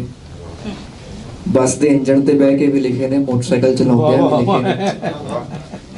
ਕਈ ਵਾਰੀ ਏਦਾਂ ਵੀ ਹੁੰਦਾ ਸੀਗਾ ਕਿ ਇੰਜਣ ਦੀ ਜਿਹੜੀ ਇੱਕ ਘੂਕਰ ਜੀ ਹੁੰਦੀ ਹੈ ਨਾ, ਉਹ ਸੁਰ ਦੇ ਦਿੰਦੀ ਹੁੰਦੀ ਬੜਾ ਪਿਆਰਾ, ਉਹਦੇ ਸੁਰ ਦੇ ਨਾਲ ਉਹਨੂੰ ਤਾਨਪੁਰਾ ਬਣਾ ਕੇ ਉਹਦੇ ਨਾਲ ਵੀ ਆਪਣੀ ਆਵਾਜ਼ ਰਲਾ ਕੇ ਤੇ ਲਿਖੀ ਜਾਣਾ। ਹੁਣ ਵੀ ਮੇਰੀ ਕੋਸ਼ਿਸ਼ ਇਹ ਹੁੰਦੀ ਹੈ ਕਿ ਮੈਂ ਕਾਪੀ ਪੈਨ ਫੜ ਕੇ ਨਾ ਪਵਾਂ, ਆਪਣੇ ਆਪ ਨੂੰ ਬੰਨ੍ਹ ਕੇ ਮੈਂ ਲਿਖਣਾ ਨਹੀਂ ਚਾਹੁੰਦਾ। ਮੈਂ ਚਾਹੁੰਦਾ ਕਿ ਤੁਹਾਡੇ ਸਾਰਿਆਂ ਦੇ ਪਿਆਰ ਤੋਂ ਜਦੋਂ ਤੁਰਿਆ ਫਿਰਦਾ ਨਾ, ਤਾਂ ਇੱਕਦਮ ਕੋਈ ਨਾ ਕੋਈ ਖਿਆਲ ਆ ਕੇ ਮੇਰੇ ਸਿਰ ਤੇ ਸਵਾਰ ਹੋ ਜਾਏ ਤੇ ਉਹ ਆਪੇ ਹੀ ਆਖੇ ਕਿ ਹਾਂ ਹੁਣ ਤੈਨੂੰ ਬਹਿਣਾ ਹੀ ਪੈਣਾ, ਹੁਣ ਕੋਈ ਸਵਾਲ ਨਹੀਂ। ਮੈਂ ਜਦੋਂ ਕਵਿਤਾ ਬਾਰੇ ਸਿੱਖਦਾ ਹੁੰਦਾ ਸੀਗਾ, ਜਦੋਂ ਮੈਨੂੰ ਲੱਗਿਆ ਕਿ ਮੈਨੂੰ ਕਵਿਤਾ ਦੇ ਮੀਟਰ ਨਹੀਂ ਆਉਂਦੇ ਚੱਜ ਨਾਲ, ਜਾਂ ਮੇਰੀ ਵੋਕੈਬਲਰੀ ਘੱਟ ਹੈ, ਮੈਨੂੰ ਕਦੀ ਕਦੀ ਐਂ ਲੱਗਦਾ ਕਿ ਕਾਫੀਏ ਥੋੜਦੇ ਨੇ, ਜਾਂ ਰਦੀਫ ਵਧੀਆ ਤੋਂ ਵਧੀਆ ਕਿੱਦਾਂ ਬਣਾਇਆ ਜਾ ਸਕਦਾ ਹੈ, ਤਾਂ ਮੈਂ ਦੇਵਦਰਦ ਸਾਹਿਬ ਕੋਲ ਗਿਆ। ਸਾਡੇ ਉੱਧਰ ਅੰਮ੍ਰਿਤਸਰ ਦੇ ਬੜੇ ਪਿਆਰੇ ਬੰਦੇ ਸੀ, ਐਂਟੀਕ ਕਿਸਮ। ਬਿਲਕੁਲ। ਤੇ ਉਹਨਾਂ ਨੇ ਨਾ ਮੈਨੂੰ ਇੱਕ ਗੱਲ ਸਿਖਾਈ, ਕਹਿੰਦੇ ਕਿ ਕਵਿਤਾ ਕਬੂਤਰ ਵਰਗੀ ਹੁੰਦੀ ਹੈ। ਮੈਂ ਕਿਹਾ ਜੀ ਕਿੱਦਾਂ? ਕਹਿੰਦੇ ਜਦੋਂ ਤੁਸੀਂ ਬੜੇ ਸ਼ਾਂਤ ਬਹਿ ਜਾਓ ਨਾ, ਐਂ ਟਿਕ ਜਾਓ, ਉਦੋਂ ਹੀ ਮੁਮਕਿਨ ਹੈ ਕਿ ਕਬੂਤਰ ਤੁਹਾਡੇ ਮੋਢੇ ਤੇ ਆ ਕੇ ਬਹਿ ਜਾਵੇ। ਤੇ ਜੇ ਬਹਿ ਗਿਆ ਤੇ ਫਿਰ ਮਾੜੀ ਜੀ ਹਰਕਤ ਵੀ ਉਹਨੂੰ ਉਡਾ ਸਕਦੀ ਹੈ। ਸੋ ਤੁਸੀਂ ਜੋ ਕਰ ਰਹੇ ਹੋ, ਜਿੱਥੇ ਬੈਠੇ ਹੋ, ਜਿਨ੍ਹਾਂ ਲੋਕਾਂ 'ਚ ਬੈਠੇ ਹੋ, ਤੁਹਾਨੂੰ ਆਪਣੇ ਆਪ ਨੂੰ ਇਕੱਲਿਆਂ ਕਰ ਦੇਣਾ ਪੈਂਦਾ। ਮੇਰੇ ਨਾਲ ਇਦਾਂ ਹੀ ਹੁੰਦਾ ਜੀ, ਕਈ ਵਾਰੀ ਕਿਸੇ ਮਹਿਫਿਲ 'ਚ ਵੀ ਹੁੰਦਾ, ਕਈ ਵਾਰੀ ਇਦਾਂ ਵੀ ਹੁੰਦਾ ਕਿ ਰਾਤ ਮੈਂ ਸੁੱਤਾ ਹੁੰਦਾ, ਯਕਦਮ ਕੋਈ ਨਾ ਕੋਈ ਗਾਣਾ ਮੈਨੂੰ ਆ ਕੇ ਜਗਾਉਂਦਾ ਹੈ ਤੇ ਉਸੇ ਵੇਲੇ ਮੈਂ ਫੋਨ ਆਪਣਾ ਫੜ ਕੇ ਤੇ ਲਿਖਣਾ ਸ਼ੁਰੂ ਹੋ ਜਾਂਦਾ। ਸੋ ਇਹਦਾ ਕੋਈ ਪ੍ਰੋਸੈਸ ਨਹੀਂ ਜਾਂ ਕੋਈ ਇਹਦੀ ਟੈਕਨੀਕ ਨਹੀਂ, ਮੈਂ ਕਹੂੰਗਾ ਕਿ ਇਦਾਂ ਹੀ ਹੁੰਦਾ ਜਾਂ ਉਦਾਂ ਹੀ ਹੁੰਦਾ, ਕੁਝ ਤੈਅ ਹੈ ਹੀ ਨਹੀਂ ਇਹਦਾ। ਅਜੇ ਤਰਜ਼ ਵੀ ਨਾਲ ਹੀ ਆਉਂਦੀ ਹੈ। ਹਾਂਜੀ, ਤਰਜ਼ ਨਾਲ ਹੀ ਬਣਦੀ ਹੈ ਜੀ ਮੇਰੇ, ਕਿਉਂਕਿ ਮੈਂ ਜਦੋਂ ਲਿਖਦਾ ਤਾਂ ਮੈਂ ਜ਼ਿਆਦਾਤਰ ਬਣਦੀ ਸ਼ਾਇਦ ਹੀ ਪਹਿਲੇ ਜਾਂ ਕਿਸ ਤਰ੍ਹਾਂ ਦੀ ਇਕੱਠਾ ਜਿਹਾ ਹੁੰਦਾ, ਉਹ ਮਿਕਸ ਜਿਹਾ ਹੋ ਜਾਂਦਾ। ਮਿਕਸ ਜਿਹਾ ਹੁੰਦਾ, ਮਤਲਬ ਇਹ ਬੜਾ ਔਖਾ ਹੈ ਇਹ ਤੈਅ ਕਰਨਾ ਕਿ ਪਹਿਲਾਂ ਜਿਹੜੀ ਚੀਜ਼ ਹੁੰਦੀ ਹੈ ਇਕੱਠੀਆਂ ਜਿਹੀ ਹੁੰਦੀਆਂ ਨੇ। ਮਤਲਬ ਕੁਝ ਤੁਸੀਂ ਗੁਣਗੁਣਾਉਂਦੇ ਹੋ, ਫਿਰ ਪਹਿਲੇ ਅਲਾਪ ਕਰਦੇ ਹੋ। ਹਾਂ, ਪਹਿਲਾਂ ਇੱਕ ਇਮੋਸ਼ਨ ਜਿਹਾ ਹੁੰਦਾ ਜੀ, ਉਹ ਇਮੋਸ਼ਨ ਦੇ ਵਿੱਚ ਮੈਂ ਕੁਝ ਗੁਣਗੁਣਾਉਣਾ ਆ, ਉਹ ਫਿਰ ਅੱਖਰ ਆਪਣੇ ਆਪ ਆਪਣੀ ਜਗ੍ਹਾ ਜੀ ਬਣਾਉਣੀ ਸ਼ੁਰੂ ਕਰ ਦਿੰਦੇ ਨੇ, ਤੇ ਬਣ ਜਾਂਦਾ ਜੀ। ਔਰ ਮੈਲੋਡੀ ਸਾਥ ਮੈਲੋਡੀ ਹਾਂਜੀ ਨਾਲ ਦੇ ਨਾਲ ਚੱਲਦੀ ਹੈ। ਪਹਿਲਾ ਗਾਣਾ ਜਿਹੜਾ ਰਿਕਾਰਡ ਕਰਵਾਇਆ, ਪਹਿਲਾ ਗਾਣਾ ਨਾ, ਉਹ ਵੀ ਬੜੀ ਕਮਾਲ ਦੀ ਗੱਲ ਹੈ ਜੀ, ਕਿਉਂਕਿ ਉਦੋਂ ਕਾਲਜ ਪੜ੍ਹਦੇ ਸੀ, ਪਹਿਲਾਂ ਸਾਡਾ ਬੈਂਡ ਸੀਗਾ। ਅਸੀਂ ਸੋਚਿਆ ਕਿ ਚਲੋ ਸਾਰੇ ਥੋੜੇ ਥੋੜੇ ਪੈਸੇ ਪਾ ਕੇ ਤਾਂ ਇੱਕ ਗਾਣਾ ਰਿਕਾਰਡ ਕਰਦੇ ਆ ਇਕੱਠੇ। ਇਹ ਜੀ ਸਾਰੇ ਕਰ ਰਹੇ ਨੇ ਇਹ ਬੰਦੇ ਤੇ ਚਾਰ ਸਿੰਗਰਸ ਦੀ ਸੁਣੀ ਜਾਂਦੀ ਦੀ ਗੱਲ ਨਹੀਂ, ਉਹ ਸਾਡਾ ਬੈਂਡ ਦਾ ਨਾਮ ਹੁੰਦਾ ਸੀ ਦਮਲੰਗੀਜ਼। ਦਮਲੰਗੀਜ਼, ਹਾਂਜੀ। ਇਹਦੇ ਉੱਤੇ ਵੀ ਤਾੜੀਆਂ। ਤੇ ਉਹ ਜਦੋਂ ਪੈਸੇ ਪਾਉਣ ਦੀ ਗੱਲ ਆਈ ਤਾਂ ਉਹ ਪਹਿਲਾਂ ਇੱਕ ਦੇ ਮਾਪੇ ਮੁੱਕਰੇ, ਫਿਰ ਦੂਜੇ ਦੇ, ਫਿਰ ਤੀਜੇ ਦੇ, ਤੇ ਮੇਰੇ ਬਾਪੂ ਨੇ ਪਹਿਲਾਂ ਹੀ ਕਿਹਾ ਸੀ ਵੀ ਪੁੱਤ ਰਹਿ ਆਪਾਂ ਹੀ ਜਾਣਾ। ਉਦਾਂ ਹੀ ਹੋਇਆ। ਤੇ ਪਿਤਾ ਜੀ ਨੇ ਫਿਰ ਮੈਨੂੰ ਆਖਿਆ, ਕਹਿੰਦੇ ਵੀ ਕੋਈ ਗੱਲ ਨਹੀਂ, ਮੈਂ ਤੇਰੇ ਨਾਲ ਖੜਾ, ਮੈਨੂੰ ਪਤਾ ਤੇਰੇ ਕੋਲ ਹੋਰ ਕੁਝ ਹੋਣਾ ਨਹੀਂ। ਉਹ ਸਮਝਦੇ ਸੀ ਮੈਨੂੰ ਇਸ ਵੈਰੀ ਗੁੱਡ। ਤੇ ਉਹਨਾਂ ਦਿਨਾਂ ਦੇ ਵਿੱਚ ਜੀ ਜਿਹੜੀ ਕਲਾਕਾਰੀ ਇਹ ਖਾਸੀ ਮਹਿੰਗੀ ਹੋ ਗਈ ਸੀਗੀ, ਤੇ ਉਦੋਂ ਕੰਪਨੀਆਂ ਜਿਹੜੀਆਂ ਸੀਗੀਆਂ, ਪਹਿਲਾਂ ਤਾਂ ਹੁੰਦਾ ਸੀ ਨਾ ਵੀ ਕੋਈ ਚੰਗਾ ਗਾਉਣ ਵਾਲਾ ਜੇ ਕੰਪਨੀ ਨੂੰ ਦਿਸਦਾ ਸੀ ਉਹ ਲੈ ਜਾਂਦੇ ਸੀ, ਪਰ ਇੱਕ ਦੌਰ ਇਦਾਂ ਦਾ ਬਣ ਗਿਆ ਕਿ ਚੰਗਾ ਗਾਉਣ ਵਾਲੇ ਬਹੁਤ ਸਨ। ਕੰਪਨੀ ਪੈਸਾ ਉੱਤੇ ਲਾਉਣਾ ਚਾਹੁੰਦੀ ਸੀ ਜਿਹਦੇ ਆਲਰੇਡੀ ਗਾਣੇ ਥੋੜੇ ਜਿਹੇ ਚੱਲੇ ਹੋਏ ਨੇ, ਕਿਉਂਕਿ ਉਹ ਤੋਂ ਰਿਕਵਰੀ ਦੇ ਚਾਂਸਸ ਜ਼ਿਆਦਾ ਹੁੰਦੇ ਸੀ। ਤਾਂ ਨਵੇਂ ਬੰਦੇ ਨੂੰ ਕੋਈ ਹੱਥ ਨਹੀਂ ਪਾਉਂਦਾ ਸੀਗਾ ਤੇ ਨਵੇਂ ਬੰਦੇ ਨੂੰ ਆਪਣੇ ਲਈ ਆਪ ਹੀ ਮਿਹਨਤ ਕਰਨੀ ਪੈਂਦੀ ਸੀ ਵੀ ਕਿਸੇ ਤਰੀਕੇ ਮੈਂ ਅੱਗੇ ਆਵਾਂ।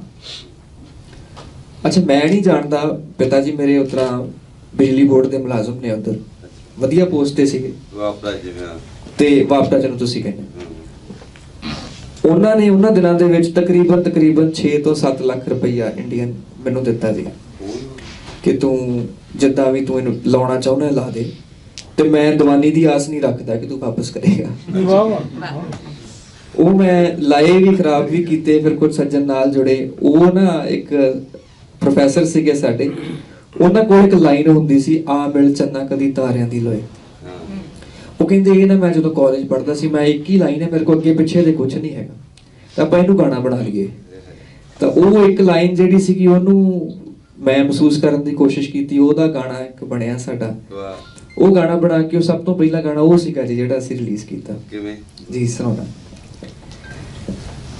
ਦੀਦ ਤੇਰੀ ਨੂੰ ਚੰਨਾ ਤਰਸਣ ਨੈਣ ਵੇ, ਰੁਕਦੇ ਨਾ ਹੁਣ ਤਾਏ ਪਲ ਪਲ ਵੈਣ ਵੇ, ਚੰਦਰਾਏ ਦਿਲ ਮੇਰਾ ਕਿਤੇ ਨਾ ਖਲੋਏ, ਆ ਮਿਲ ਚੰਨਾ ਕਦੀ ਤਾਰਿਆਂ ਦੀ ਲੋਏ, ਆ ਮਿਲ ਚੰਨਾ ਕਦੀ ਤਾਰਿਆਂ ਦੀ ਲੋਏ। ਏਦਾਂ ਸੀ ਜੀ ਉਹ। ਵੀ ਗਾਉਂਦੇ ਯਾਦਾਂ ਦਾ ਮੈਂ ਸੁਰਮਾ ਨੈਣਾ ਵਿੱਚ ਪਾ ਲਿਆ, ਬੁੱਲੀਆਂ ਤੇ ਨਾ ਤੇਰਾ ਵਾਂਗ ਸੁਰਖੀ ਸਜਾ ਲਿਆ, ਬੁੱਲੀਆਂ ਤੇ ਨਾਮ ਤੇਰਾ ਵਾਂਗ ਸੁਰਖੀ ਸਜਾ ਲਿਆ।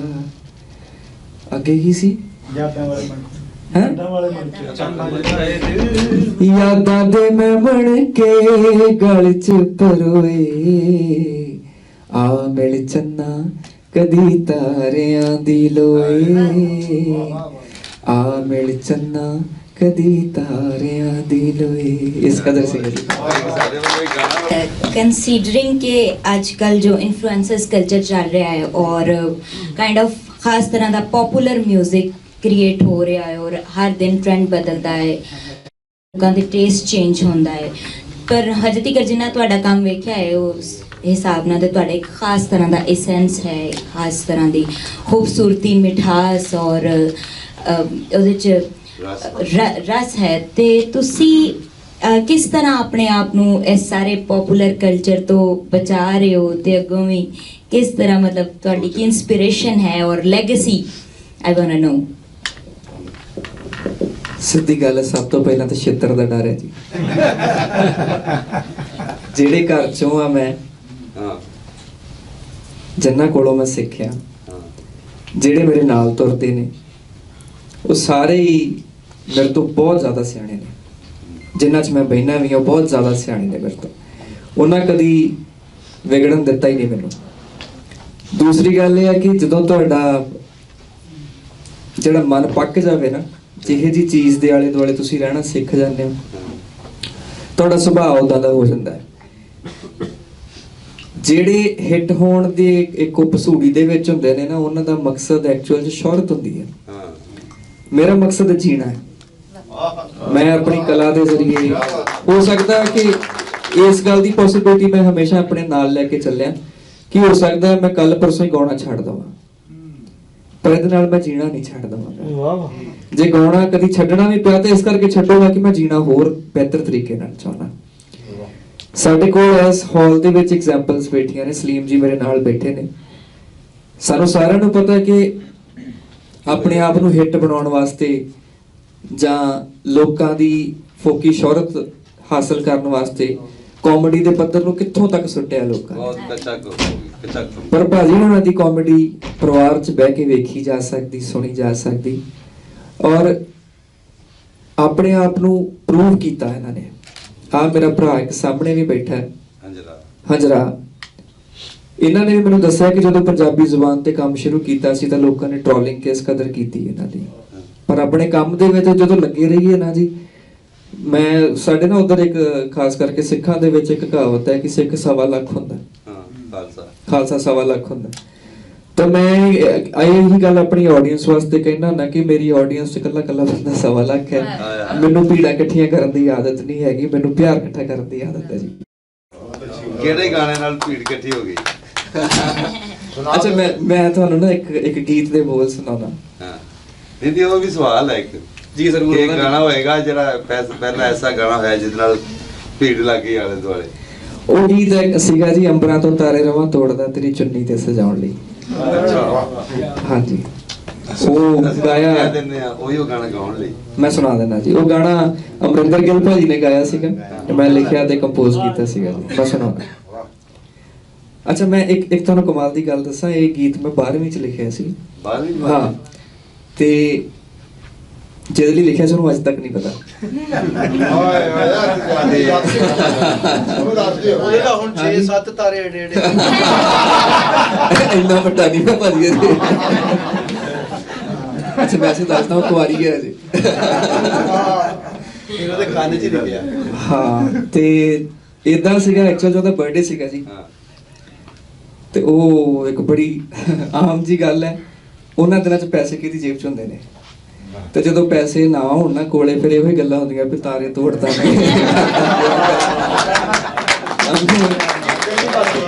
ਕੋਸ਼ਿਸ਼ ਤਾਂ ਇਹੀ ਸੀ ਵੀ ਚੱਲ ਮੈਂ ਲਿਖ ਕੇ ਦਊਂਗਾ, ਲਿਖ ਤਾਂ ਲਿਆ ਪਰ ਦੇਣ ਦੀ ਹਿੰਮਤ ਕਦੀ ਨਹੀਂ। ਤੇ ਅਮਰਿੰਦਰ ਨੂੰ ਦੇ ਦਿੱਤਾ। ਮੈਂ ਤੁਹਾਨੂੰ ਸੁਣਾਉਂਦਾ ਗਾਣਾ। ਸੂਰਜ ਤੋਂ ਖੋ ਕੇ ਸੋਨਾ ਟਿੱਕਾ ਇੱਕ ਬਣਾਵਾਂ ਮੈਂ, ਨਗ ਦੀ ਥਾਂ ਚੰਨ ਨੂੰ ਜੜ ਕੇ ਹੋਰ ਸਜਾਵਾਂ ਮੈਂ, ਇੱਕ ਹਾਂ ਸੁਪਾਗਾ ਦਿਨ ਲੋੜਦਾ ਨੀ ਤੇਰੇ ਮੱਥੇ ਤੇ ਸਜਾਉਣ ਲਈ, ਅੰਬਰਾਂ ਤੋਂ ਤਾਰੇ ਹੀਰੇ, ਅੰਬਰਾਂ ਤੋਂ ਤਾਰੇ ਹੀਰੇ, ਅੰਬਰਾਂ ਤੋਂ ਤਾਰੇ ਰਵਾਂ ਤੋੜਦਾ ਤੇਰੀ ਚੁੰਨੀ ਤੇ ਲਗਾਉਣ ਲਈ, ਅੰਬਰਾਂ ਤੋਂ ਤਾਰੇ ਰਵਾਂ ਤੋੜਦਾ ਤੇਰੀ ਚੁੰਨੀ ਤੇ ਲਗਾਉਣ ਲਈ, ਰਾਤਾਂ ਤੋਂ ਸਿਆਹੀ ਖੋ ਕੇ ਸੁਰਮਾ ਮੈਂ ਪਾਵਾਂ ਤੇਰੇ, ਸੱਗੀ ਫੁੱਲ ਗੇਂਦੇ ਦਾਨੀ ਮੱਥੇ ਤੇ ਲਾਵਾਂ ਤੇਰੇ, ਸੰਜਾਂ ਤੋਂ ਖੋ ਕੇ ਲਾਲੀ ਗੱਲਾਂ ਤੇ ਲਾਵਾਂ ਤੇਰੇ, ਆਨੀ ਆਨੀ ਰਵਾਂ ਹੀਰੇ ਜੋੜਦਾ ਤੇਰੇ ख्वाब पुगाउण लई, अंबरां तो तारे हीरे, अंबरां तो तारे हीरे, अंबरां तो तारे रवां तोड़दा तेरी चुन्नी ते सजाउण लई, पानी नाल वह जांदा आ दीव्यां नाल जगदा रहना, इश्क तेरे विच चलिए ਚੱਲਾ ਮੈਂ ਜਪਦਾ ਰਹਿਣਾ, ਕਿਧਰੋਂ ਲੱਭ ਜਾਵੇਂ ਜੇ ਤੂੰ ਖਾਬਾਂ ਵਿੱਚ ਲੱਭਦਾ ਰਹਿਣਾ, ਤੇਰੀ ਦੀਦ ਦਾ ਨਜ਼ਾਰਾ ਇੱਕ ਲੋੜਦਾ ਨੀ ਸੁੱਤੇ ਭਾਗ ਜਗਾਉਣ ਲਈ, ਅੰਬਰਾਂ ਤੋਂ ਤਾਰੇ ਹੀਰੇ, ਅੰਬਰਾਂ ਤੋਂ ਤਾਰੇ ਹੀਰੇ, ਅੰਬਰਾਂ ਤੋਂ ਤਾਰੇ ਰਵਾਂ ਤੋੜਦਾ ਤੇਰੀ ਚੁੰਨੀ ਤੇ ਸਜਾਉਣ ਲਈ। ਸ਼ੁਕਰੀਆ।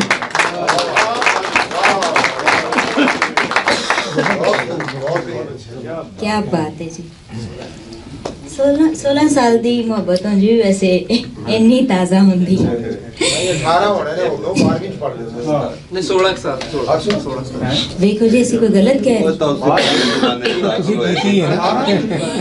ਅੱਛਾ ਆ ਦੇਖੋ ਨਾ 18 ਦੇ ਸਰ ਉਸ ਤੇ ਇਨਸਾਨ ਕੀ ਹੈ? ਅਗਰ 18 ਦੇ ਹੀ ਸੀ ਲੇਕਿਨ ਉਹ ਚੁੰਨੀ ਵੀ ਨਹੀਂ ਹੋਈ। ਜਿਵੇਂ ਕਿਸੇ ਨੇ ਕਿਹਾ ਨਾ, ਉਹ ਕਹਿੰਦਾ ਸ਼ੀਆ ਚ ਤੇ ਸੁੰਨੀ ਚ ਕੀ ਫਰਕ ਹੁੰਦਾ ਹੈ? ਕਹਿੰਦਾ ਐਵੇਂ ਸੁੰਨੀ ਵੀ ਦਾ ਫਰਕ।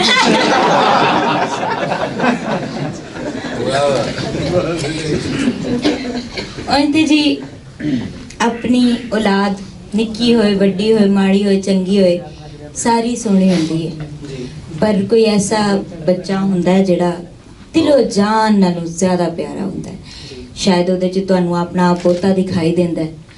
ਤੇ ਤੁਹਾਡਾ ਐਸਾ ਕਿਹੜਾ ਕ੍ਰੀਏਟਿਵ ਪੀਸ ਹੈ ਜਿਹੜਾ ਤੁਹਾਨੂੰ ਬਹੁਤ ਜ਼ਿਆਦਾ ਦਿਲੋਂ ਪਸੰਦ ਹੈ ਔਰ ਤੁਹਾਡੇ ਦਿਲ ਦੇ ਬਹੁਤ ਜ਼ਿਆਦਾ ਕਰੀਬ ਹੈ? ਗਾਣੇ ਤਾਂ ਜਿਵੇਂ ਤੁਸੀਂ ਕਿਹਾ ਨਾ, ਫਿਰ ਮਾਂ ਨੂੰ ਸਾਰੇ ਪੁੱਤ ਪਿਆਰੇ ਹੁੰਦੇ, ਉਦਾਂ ਹੀ ਹੈ। ਪਰ ਇੱਕ ਗੀਤ ਕਰਕੇ ਨਾ ਕਿਸੇ ਦੀ ਜ਼ਿੰਦਗੀ 'ਚ ਬੜਾ ਫਰਕ ਪਿਆ ਸੀ। ਅੱਛਾ। ਮੈਨੂੰ ਫੋਨ ਆਇਆ ਸੀ ਇੱਕ ਮੋਹਤਰਮਾ ਦਾ, ਕੁੜੀ ਅਮਰੀਕਾ 'ਚ ਰਹਿੰਦੀ ਸੀ, ਉਹਦੀ ਉਮਰ ਤਕਰੀਬਨ 24 ਸਾਲ ਸੀਗੀ, ਨੇਵੀ ਦੇ ਵਿੱਚ ਕੰਮ ਕਰ ਰਹੀ ਸੀ ਜੀ ਉੱਥੇ, ਔਰ ਕੁਝ ਹਾਦਸਾ ਉਹਦੇ ਨਾਲ ਹੋਇਆ ਉੱਥੇ। ਉਹ ਹਾਦਸੇ 'ਚੋਂ ਨਿਕਲਣ ਵਾਸਤੇ ਉਹ ਸਾਰਾ ਕੁਝ ਆਪਣਾ ਅਮਰੀਕਾ ਦੇ ਵਿੱਚ ਵਾਈਂਡ ਅਪ ਕਰਕੇ ਤੇ ਇੰਡੀਆ ਆ ਗਈ। ਇੰਡੀਆ ਦੇ ਵਿੱਚ ਨਾ ਸਾਡੇ ਬੋਧੀਆਂ ਦੀਆਂ ਮੋਨੈਸਟਰੀਜ਼ ਬਹੁਤ ਸੋਹਣੀਆਂ ਨੇ, ਤੇ ਧਰਮਸ਼ਾਲਾ ਇੱਕ ਹਿਲ ਸਟੇਸ਼ਨ ਹੈ ਬੜਾ ਪਿਆਰਾ, ਉੱਥੇ ਮੋਨੈਸਟਰੀ ਹੈ ਬਹੁਤ ਵਧੀਆ ਇੱਕ। ਉਹ ਮੋਨੈਸਟਰੀ ਦੇ ਵਿੱਚ ਆ ਕੇ ਭਿਕਸ਼ੂ ਬਣ ਕੇ ਰਹਿਣਾ ਸ਼ੁਰੂ ਕਰ ਦਿੱਤਾ ਉਸ ਕੁੜੀ ਨੇ। ਉੱਥੇ ਰਹਿੰਦੇ ਰਹਿੰਦੇ ਉਹਨੂੰ 4 ਸਾਲ ਬੀਤ ਚੁੱਕੇ ਸੀਗੇ, ਔਰ ਉਹਨੂੰ ਲੱਗਿਆ ਸੀ ਵੀ ਮੈਂ ਜਿਹੜਾ ਉਹ ਜੋ ਮੇਰੇ ਨਾਲ ਹੋਇਆ ਸੀ, ਜਿਹੜਾ ਉਹ ਸਦਮਾ ਸੀ, ਉਹਨੂੰ ਭੁਲਾ ਚੁੱਕੀ ਹਾਂ ਤੇ ਮੈਂ ਹੁਣ ਬਹੁਤ ਅੱਗੇ ਆ ਗਈ ਹਾਂ। ਪਰ ਇੱਕ ਦਿਨ ਕੀ ਹੋਇਆ ਕਿ ਉਹਨੂੰ ਫਿਰ ਉਹ ਚੀਜ਼ਾਂ ਨੇ ਇੰਨਾ ਕੁ ਤੰਗ ਕੀਤਾ, ਇੰਨਾ ਕੁ ਪਰੇਸ਼ਾਨ ਕੀਤਾ, ਤੇ ਉਹਨੇ ਇਹ ਆਪਣੇ ਆਪ ਨਾਲ ਫੈਸਲਾ ਕੀਤਾ ਵੀ ਹੁਣ ਮੈਂ ਖੁਦਕੁਸ਼ੀ ਕਰ ਲੈਣੀ ਹੈ।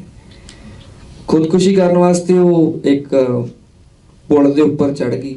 ਖਾਸਾ ਡੂੰਘਾ ਪੁਲ ਸੀਗਾ ਜੀ, ਉਹ ਗਹਿਰਾਈ ਬਹੁਤ ਸੀਗੀ, ਉੱਥੇ ਨਦੀ ਵਗਦੀ ਸੀ ਥੱਲੇ। ਤਾਂ ਉਹਨੇ ਸੋਚਿਆ ਕਿ ਮੈਂ ਇੱਥੋਂ ਹੁਣ ਛਾਲ ਮਾਰਨੀ ਹੈ, ਤੇ ਛਾਲ ਮਾਰਨ ਤੋਂ ਪਹਿਲਾਂ ਉਹਨੂੰ ਲੱਗਿਆ ਵੀ ਮੈਂ ਚੰਦ ਗੱਲਾਂ ਆਪਣੇ ਆਪ ਨਾਲ ਦੁਹਰਾ ਲਵਾਂ, ਕਰ ਲਵਾਂ।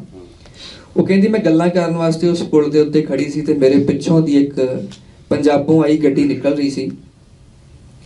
ਉਹ ਗੱਡੀ ਦੇ ਵਿੱਚ ਇੱਕ ਗੀਤ ਲੱਗਾ ਸੀ, ਉਹਦੀ ਪਹਿਲੀ ਲਾਈਨ ਮੇਰੇ ਕੰਨਾਂ 'ਚ ਪਈ, ਤੇ ਉਹ ਲਾਈਨ ਸੀਗੀ ਕਿ ਸੋਚਾਂ ਸੋਚ ਕੇ ਸਿਫਰ ਨਤੀਜਾ, ਚਿੰਤਾ ਕੋਈ ਹੱਲ ਨਹੀਂ, ਜਿਸ ਜੰਮਿਆ ਜਿਸ ਸਿਰਜਿਆ ਤੈਨੂੰ ਕੀ ਉਹ ਤੇਰੇ ਵੱਲ ਨਹੀਂ। ਕਹਿੰਦੀ ਮੈਂ ਜਦੋਂ ਉਹ 2 ਸਤਰਾਂ ਸੁਣੀਆਂ ਤੇ ਮੈਨੂੰ ਉਹਨਾਂ ਨੇ ਮਜਬੂਰ ਕਰ ਦਿੱਤਾ ਕਿ ਮੈਂ ਇੱਕ ਵਾਰੀ ਇਹ ਗਾਣਾ ਸੁਣ ਲੈਣੀ ਆ ਮਰਨ ਤੋਂ ਪਹਿਲਾਂ।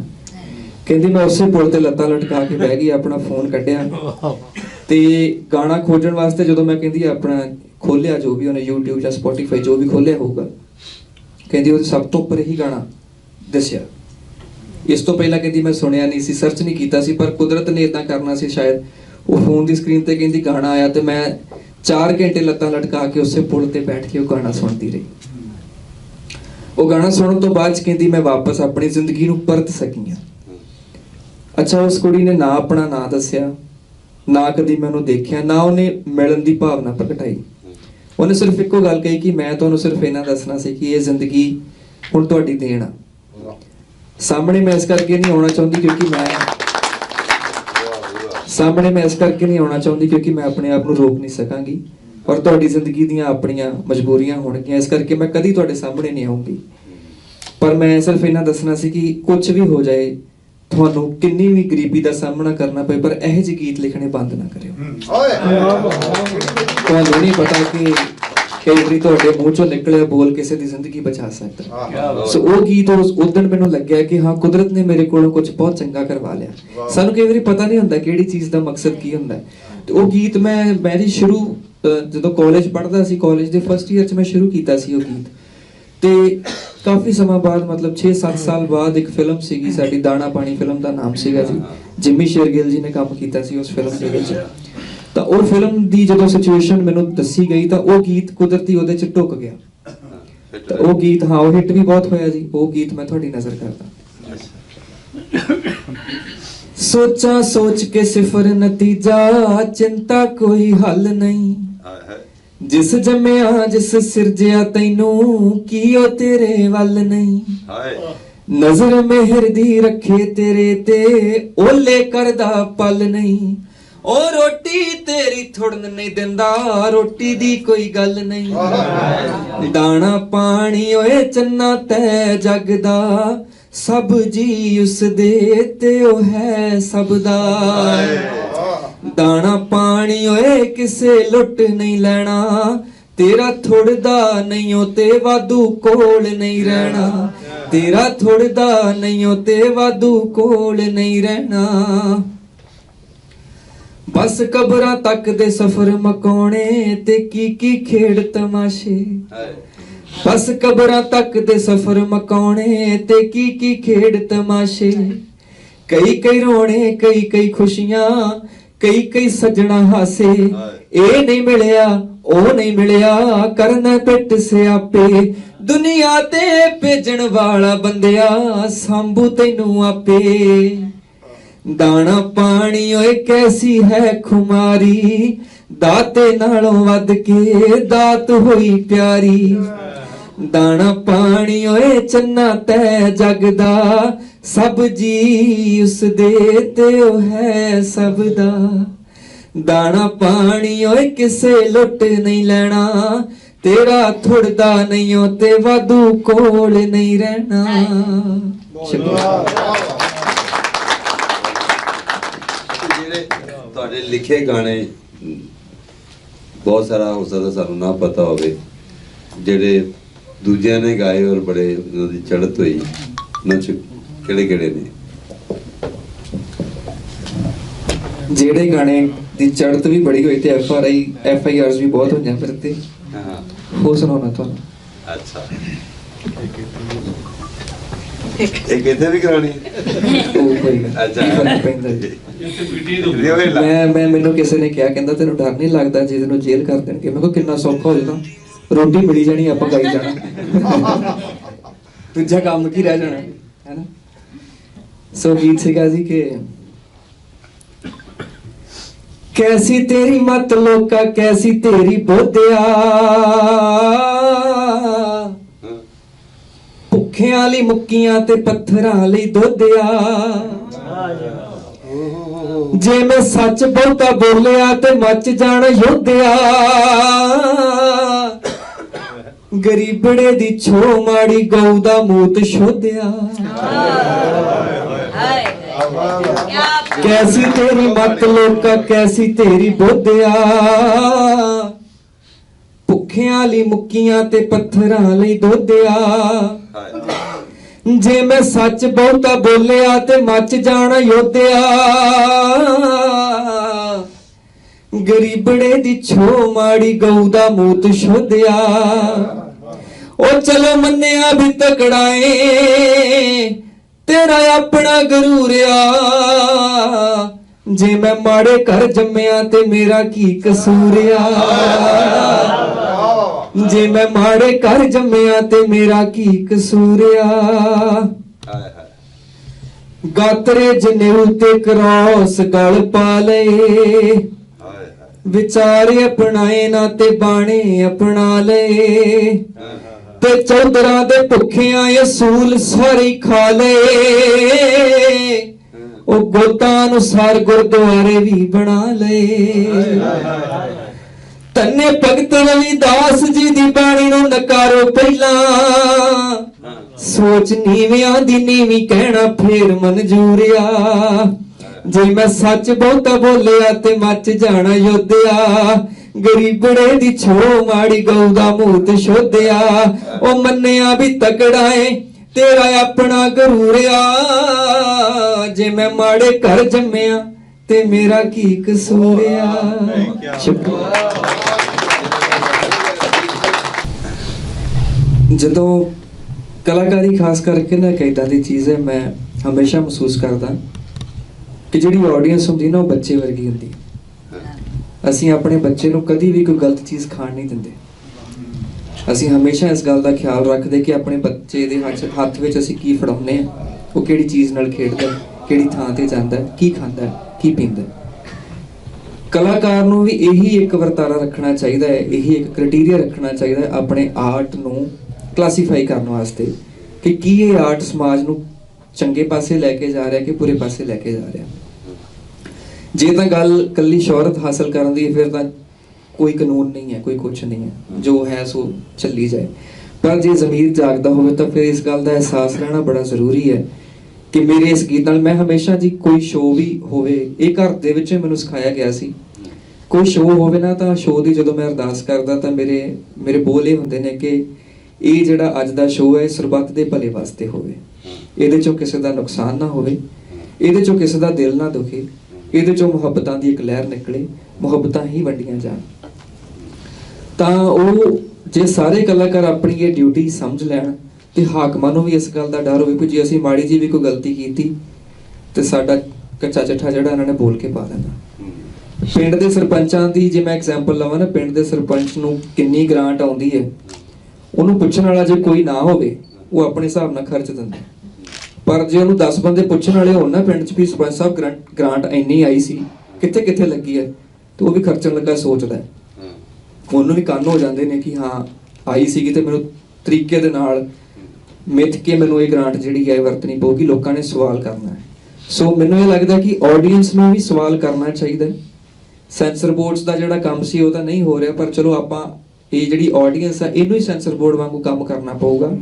ਇਸ ਗੱਲ ਦਾ ਬਹੁਤ ਜ਼ਿਆਦਾ ਖਿਆਲ ਰੱਖਣ ਦੀ ਲੋੜ ਹੈ, ਕਿਉਂਕਿ ਆ ਜਿਹੜਾ ਨਵਾਂ ਮੀਡੀਆ ਹੈ ਨਾ, ਕਿਸੇ ਨਾਲ ਮੇਰੀ ਗੱਲ ਹੋ ਰਹੀ ਸੀ, ਕਹਿੰਦੇ ਜੀ ਪਹਿਲਾਂ ਵੀ ਤੇ ਜਿਹੜੇ ਮੰਦੇ ਚੰਗੇ ਗਾਣੇ ਸੀ ਪਹਿਲਾਂ ਵੀ ਤੇ ਆਉਂਦੇ ਸੀ, ਪਰ ਪਹਿਲਾਂ ਤੇ ਹੁਣ ਦੇ ਵਿੱਚ ਵੱਡਾ ਫਰਕ ਇਹ ਹੈ ਕਿ ਪਹਿਲਾਂ ਜਿਹੜੀਆਂ ਕੈਸਟਾਂ ਹੁੰਦੀਆਂ ਸੀਗੀਆਂ ਨਾ ਬੱਚਿਆਂ ਦੇ ਹੱਥ 'ਚ ਨਹੀਂ ਫੜਾਈਆਂ ਜਾਂਦੀਆਂ ਸੀ। ਜਿਹੜਾ ਉਹਦਾ ਐਕਸੈਸ ਸੀਗਾ ਉਹ ਬੜਾ ਲਿਮਿਟਿਡ ਸੀਗਾ ਜੀ। ਕਈ ਬੰਦਿਆਂ ਨੇ ਜਿਨ੍ਹਾਂ ਨੇ ਮਨੋਰੰਜਨ ਵਾਸਤੇ ਉਹ ਜਿਹੇ ਗਾਣੇ ਸੁਣਨੇ ਵੀ ਹੁੰਦੇ ਸੀ ਤੇ ਉਹ ਟੇਪ ਰਿਕਾਰਡ ਲੈ ਕੇ ਘਰੋਂ ਬਾਹਰ ਜਾ ਕੇ ਸੁਣਦੇ ਹੁੰਦੇ ਸੀ, ਬੰਬੀ ਤੇ ਲੈ ਜਾਂਦੇ ਸੀ ਜਾਂ ਪਰੇ ਲੈ ਜਾਂਦੇ ਸੀ ਕਿਤੇ ਨਾ ਕਿਤੇ, ਬੱਚਿਆਂ ਦੀ ਹਾਜ਼ਰੀ ਦੇ ਵਿੱਚ ਨਹੀਂ ਸੁਣਿਆ ਜਾਂਦਾ ਸੀਗਾ।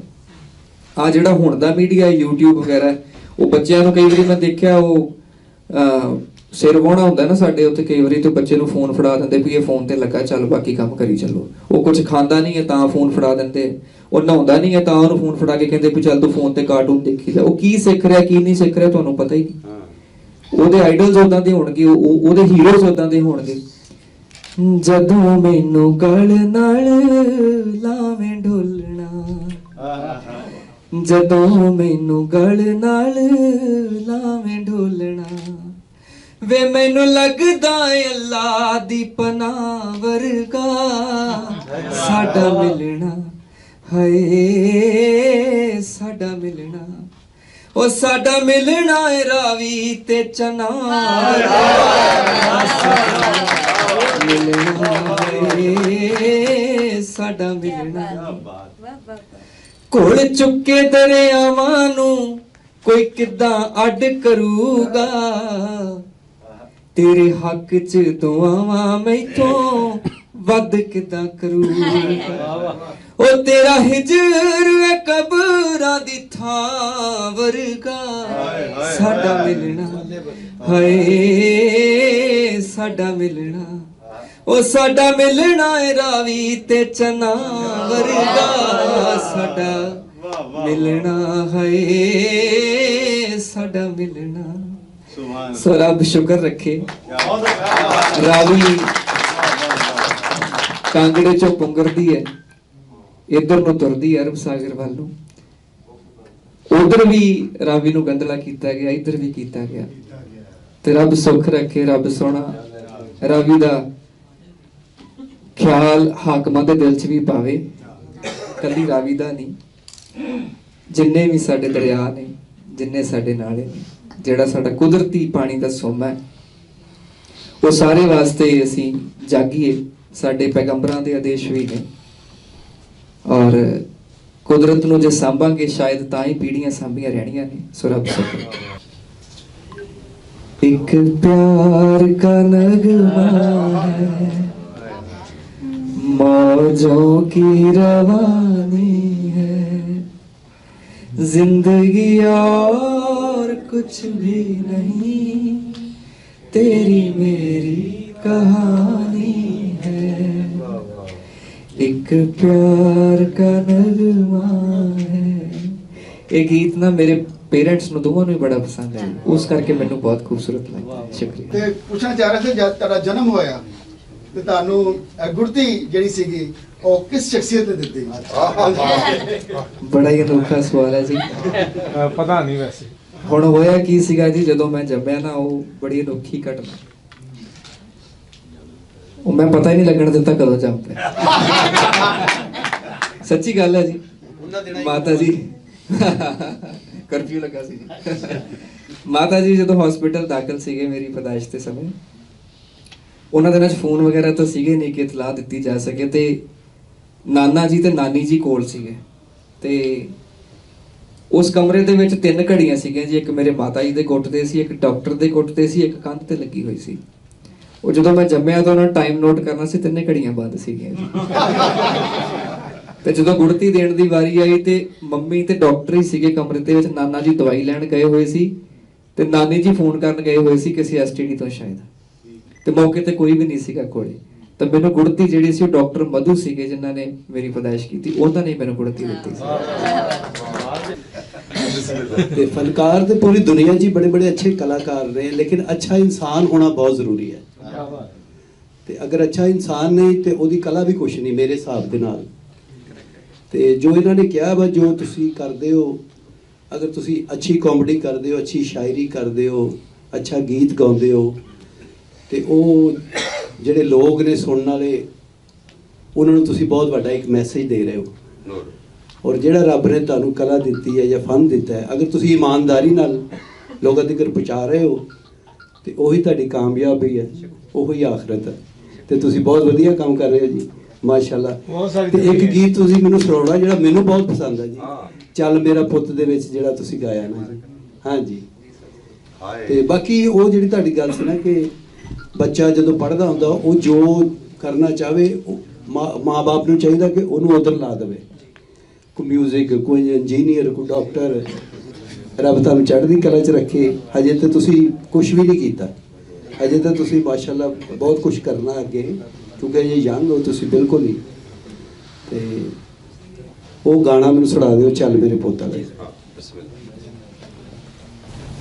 ਦੁੱਖ ਸੁੱਖ ਉਹਦੇ ਹੱਥ ਨੇ, ਦੇਵੇ ਜੋ ਚਾਵੇ, ਪਾਈ ਚੱਲ ਤੂੰ ਪਾਣੀ, ਆਸ ਦਾ ਫਲ ਮਾਲਕ ਲਾਵੇ। ਸਿਦਕ ਹੋਵੇ ਕਰਤਾਰ ਤੇ, ਦਿਲ ਕਦੇ ਨਹੀਂ ਤੈਂਦਾ, ਜਿੱਥੇ ਮਾਲਕ ਰੱਖਦਾ ਏ ਰਹਿਣਾ ਪੈਂਦਾ, ਜਿੱਥੇ ਮਾਲਕ ਰੱਖਦਾ ਏ ਰਹਿਣਾ ਪੈਂਦਾ,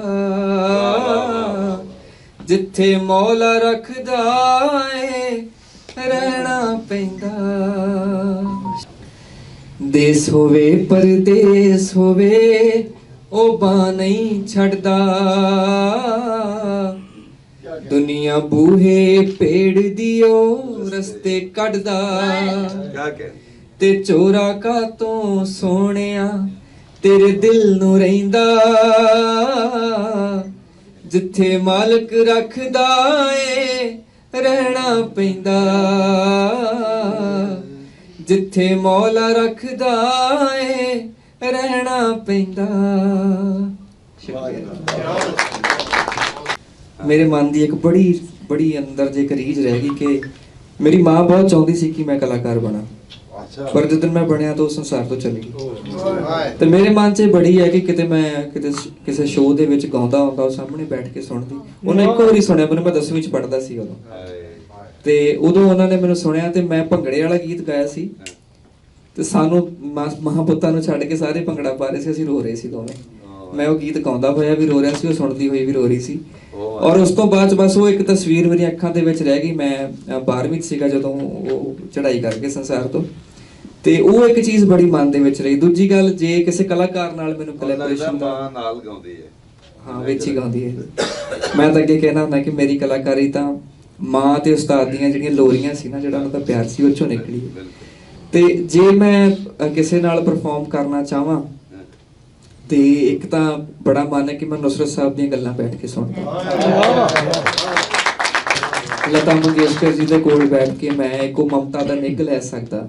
ਮੈਂ ਉਹਨਾਂ ਨੂੰ ਪੁੱਛ ਸਕਦਾ ਕਿ ਤੁਸੀਂ ਆਪਣੀ ਪਾਕੀਜ਼ਗੀ ਨੂੰ ਕਾਇਮ ਰੱਖਣ ਵਾਸਤੇ ਕੀ ਕੀਤਾ, ਐਸਾ ਕੀ ਕੀਤਾ ਕਿ ਤੁਸੀਂ ਸੰਸਾਰ ਤੋਂ ਇੰਨੇ ਵੱਖਰੇ ਰਹੇ। ਮੁਹੰਮਦ ਰਫੀ ਸਾਹਿਬ ਨੂੰ ਮਿਲਦਾ, ਉਹਨਾਂ ਦੇ ਕੋਲ ਬੈਠਦਾ। ਮੇਰੇ ਆਈਡਲਸ ਜਿਹੜੇ ਨੇ ਜਿਨ੍ਹਾਂ ਨੂੰ ਮੈਂ ਸੁਣਦਾ, ਕਿਉਂਕਿ ਘਰ ਦੇ ਵਿੱਚ ਮਾਹੌਲ ਇਦਾਂ ਦਾ ਸੀਗਾ ਜੀ, ਉਹਨਾਂ ਲੋਕਾਂ ਨੂੰ ਸੁਣਨ ਦਾ ਮਾਹੌਲ ਸੀਗਾ। ਤਾਂ ਜਾਂ ਗੁਰਬਾਣੀ ਕੀਰਤਨ ਹੁੰਦਾ ਸੀਗਾ, ਜੇ ਉਸ ਤੋਂ ਬਾਅਦ ਹੁੰਦਾ ਸੀ ਤਾਂ ਆਹੀ ਜਿਹੜੇ ਮੈਂ ਨਾਮ ਤੁਹਾਡੇ ਸਾਹਮਣੇ ਰੱਖੇ ਨੇ, ਇਹੀ ਨਾਮ ਹੁੰਦੇ ਸੀਗੇ। ਤਾਂ ਉਹਨਾਂ ਦੀ ਇੱਕ ਖਾਸ ਜਗ੍ਹਾ ਹੈ ਜੀ ਦਿਲ ਦੇ ਵਿੱਚ, ਤੇ ਬੜਾ ਰਹਿੰਦਾ ਹੈ ਜੀ ਮਨ ਨੂੰ ਕਿ ਹਾਂ ਮਿਲ ਨਹੀਂ ਸਕੇ। ਮੈਨੂੰ ਇਹ ਮਹਿਸੂਸ ਹੁੰਦਾ ਹੈ ਕਿ ਰੁਜ਼ਗਾਰ ਕਮਾਉਣ ਵਾਸਤੇ ਕਿਤੇ ਨਾ ਕਿਤੇ ਅਸੀਂ ਆਪ ਗਵਾਚ ਜਾਂਦੇ ਹਾਂ। ਅਸੀਂ ਕਮਾਉਨੇ ਤਾਂ ਇਸ ਕਰਕੇ ਆ ਕਿ ਆਰਾਮ ਨਾਲ ਬੈਠ ਕੇ ਖਾ ਸਕੀਏ, ਆਪਣੇ ਟੱਬਰਾਂ 'ਚ ਬਹਿ ਕੇ ਇੰਜੋਏ ਕਰ ਸਕੀਏ, ਜ਼ਿੰਦਗੀ ਦੀ ਖੂਬਸੂਰਤੀ ਜਿਹੜੀ ਆ ਉਹ ਦੇਖ ਸਕੀਏ। ਪਰ ਰੁਜ਼ਗਾਰ ਕਮਾਉਣ ਦੇ ਵਿੱਚ ਹੀ ਇੰਨੇ ਮਸਰੂਫ ਹੋ ਜਾਂਦੇ ਕਿ ਮੁੜ ਕੇ ਅਸੀਂ ਜੀਣਾ ਹੀ ਭੁੱਲ ਜਾਂਦੇ ਹਾਂ। ਇਕੱਠਾ ਕਰਨ ਦੇ ਵਿੱਚ ਹੀ ਸਾਡਾ ਸਾਰਾ ਸਮਾਂ ਨਿਕਲ ਜਾਂਦਾ। ਤਾਂ ਇੱਥੇ ਅਜੇ ਆਪਾਂ ਲੈਂਦੇ ਚੜ੍ਹਦੇ ਪੰਜਾਬ 'ਚ ਫਿਰ ਵੀ ਕਿਤੇ ਨਾ ਕਿਤੇ ਠੀਕ ਬੈਠੇ ਆ, ਪਰ ਜਦੋਂ ਵੈਸਟਰਨ ਕੰਟਰੀਜ਼ ਦੇ ਵਿੱਚ ਮੈਂ ਜਾ ਕੇ ਦੇਖਦਾ, ਘਰ ਦੀ ਕਿਸ਼ਤ ਕੱਢਣੀ, ਸਕੂਲ ਦੀ ਕਾਲਜ ਦੀ ਫੀਸ ਕੱਢਣੀ, ਗੱਡੀ ਦੀ ਕਿਸ਼ਤ ਕੱਢਣੀ, ਹੈਨਾ, ਫਿਰ ਉਹ ਬਿੱਲ ਪੇ ਕਰਨੇ, ਘਰ ਦੇ ਖਰਚੇ ਪੂਰੇ ਕਰਨੇ, ਫਿਰ ਵਾਪਸ ਪਿੰਡ ਵੀ ਪੈਸੇ ਭੇਜਣੇ, ਉਹ ਚੀਜ਼ਾਂ ਦੇ ਵਿੱਚ ਵੜੇ ਹੋਏ ਬੱਚੇ ਜਿਹੜੇ ਨੇ ਉਹ ਆਪਣੀ ਜ਼ਿੰਦਗੀ ਦਾ ਬਹੁਤ ਜ਼ਿਆਦਾ ਨੁਕਸਾਨ ਕਰ ਰਹੇ ਨੇ। ਤਾਂ ਉਹ ਸਾਰਾ ਕੁਝ ਵੇਖਦਿਆਂ ਇਹ ਗੀਤ ਮੈਂ ਲਿਖਿਆ ਸੀਗਾ ਕਿ ਕੈਦ ਹੈ ਅਨੋਖੀ ਜਿੱਥੋਂ ਮਿਲਦੀ ਕੋਈ ਬੇਲ ਨਹੀਂ, ਭੱਜਦਾ ਕਮਾਉਣ ਲਈ ਤੇ ਖਾਣ ਜੋਗੀ ਵੇਲ ਨਹੀਂ, ਮਜਬੂਰੀਆਂ 'ਚ ਬੱਜੇ ਬਸ ਨੱਕ 'ਚ ਨਕੇਲ ਨਹੀਂ। ਕੈਦ ਹੈ ਅਨੋਖੀ ਜਿੱਥੋਂ ਮਿਲਦੀ ਕੋਈ ਬੇਲ ਨਹੀਂ, ਭੱਜਦਾ ਕਮਾਉਣ ਲਈ ਤੇ ਖਾਣ ਜੋਗੀ ਵੇਲ ਨਹੀਂ। ਉਹ ਗਿੱਜ ਗਏ ਆ ਕੱਲੇ ਕਾਰੇ ਰਹਿਣ ਇੱਥੇ ਮਾਂ, ਉਹ ਬੋਲਦੇ ਬਨੇਰਿਆਂ ਤੇ ਇੱਥੇ ਨਹੀਂ ਔਕਾਂ, ਉਹ ਰੀਝਾਂ ਦੀ ਕਰੂੰਬਲੀ ਤੇ ਫਰਜ਼ਾਂ ਦੀ ਛਾਂ, ਮਹਿਫੂਜ਼ ਤੇਰੀ ਗੋਦੀ ਜਿਹਾ ਹੋਰ ਨਹੀਂ ਕੋਈ ਥਾਂ, ਕਿਸੇ ਦੀ ਸੁਣਨ ਜੋਗਾ ਕਿਸੇ ਕੋਲੇ ਪਲ ਨਹੀਂ, ਦੇ ਜੋ ਦਿਲਾਂ ਨੂੰ ਸਕੂਨ ਦਾ ਕੋਈ ਹੱਲ ਨਹੀਂ, ਤੇ ਦੁੱਖ ਦੇ ਸਿਰਾਂ 'ਚ ਇੱਥੇ ਚੱਸਦਾ ਕੋਈ ਤੇਲ ਨਹੀਂ। ਕੈਦ ਹੈ ਅਨੋਖੀ ਜਿੱਥੋਂ ਮਿਲਦੀ ਕੋਈ ਬੇਲ ਨਹੀਂ, ਭੱਜਦਾ ਕਮਾਉਣ ਲਈ ਤੇ ਖਾਣ ਜੋਗੀ ਵੇਲ ਨਹੀਂ। ਮਾਏ ਟੁੱਕ ਮੈਨੂੰ ਮਿਲਦਾ ਮਸ਼ੀਨਾਂ ਦਾ ਰੱਜਾ, ਗੱਡੀ ਵਿੱਚ ਸੋਨਾ ਪੰਗੂੜਿਆਂ ਦਾ ਗਿੱਜਾ। ਮਾਏ ਟੁੱਕ ਮੈਨੂੰ ਮਿਲਦਾ ਮਸ਼ੀਨਾਂ ਦਾ ਰੱਜਾ, ਗੱਡੀ ਵਿੱਚ ਸੋਨਾ ਪੰਗੂੜਿਆਂ ਦਾ ਗਿੱਜਾ, ਉਹ ਸੁੱਕੀਆਂ ਨੇ ਅੱਖਾਂ ਤੇ ਦਿਲ ਮੇਰਾ ਭਿੱਜਾ, ਉਹ ਮੈਂ ਤੇ ਤੇਰੀ ਯਾਦ ਬਾਝੋਂ ਕੋਲ ਕੋਈ ਨਹੀਂ ਤੀਜਾ। ਇੱਥੇ ਅਕਲਾਂ ਦੇ ਹੱਥੋਂ ਜਜ਼ਬਾਤ ਵਿਕ ਜਾਂਦੇ, ਪਾਪੀਆਂ ਦੇ ਵਣਜਾਂ 'ਚ ਪਾਕ ਵਿਕ ਜਾਂਦੇ, ਇਹਨਾਂ ਦੁਨੀਆ ਦੇ ਚਾਤਰਾਂ ਨਾ ਭੋਲਿਆਂ ਦਾ ਮੇਲ ਨਹੀਂ। ਕੈਦ ਹੈ ਅਨੋਖੀ ਜਿੱਥੋਂ ਮਿਲਦੀ ਕੋਈ ਬੇਲ ਨਹੀਂ, ਭੱਜਦਾ ਕਮਾਉਣ ਲਈ ਤੇ ਖਾਣ ਜੋਗੀ ਵੇਲ ਨਹੀਂ।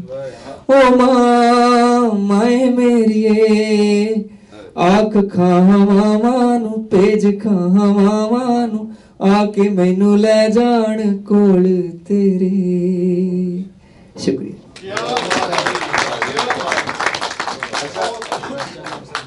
ਇੰਡੀਅਨ ਪੰਜਾਬ ਦਾ ਜਿਹੜਾ ਗਾਇਕ ਹੈ, ਉਹਦੀ ਸ਼ਾਇਰੀ, ਉਹਦੇ ਲਿਰਿਕਸ, ਉਹਦਾ ਕੰਟੈਂਟ ਪਾਕਿਸਤਾਨੀ ਸਿੰਗਰਸ ਜਿਹੜੇ ਅੱਜ ਕੱਲ੍ਹ ਕੰਟੈਂਪਰੇਰੀ ਹੈ ਨੇ, ਉਹਨਾਂ ਦੇ ਕੰਟੈਂਟ 'ਚ ਕੀ ਫਰਕ ਹੈ? ਤੁਹਾਡੇ ਇੱਧਰ ਨਾ ਪਹਿਲੀ ਗੱਲ ਤੇ ਕਿ ਮੈਂ ਜ਼ਿਆਦਾ ਸੁਣਦਾ ਨਹੀਂ ਚੀਜ਼ਾਂ, ਪੰਜਾਬੀ ਸਿੰਗਰਾਂ ਦੀ ਗੱਲ ਕਰ ਰਿਹਾ, ਜਿਹੜੇ ਉਧਰ ਵੀ ਨੇ ਜਿਹੜੇ ਇੱਧਰ ਵੀ ਨਵੇਂ ਨੇ, ਕਿਉਂਕਿ ਮੇਰੀ ਆਪਣੀ ਇੱਕ ਲਿਸਟ ਹੈ। ਇੱਧਰੋਂ ਮੈਂ ਕੋਕ ਸਟੂਡੀਓ, ਜਿਹੜਾ ਪਾਕਿਸਤਾਨ ਦਾ ਕੋਕ ਸਟੂਡੀਓ ਹੈ, ਉਹ ਬਹੁਤ ਸੁਣਿਆ।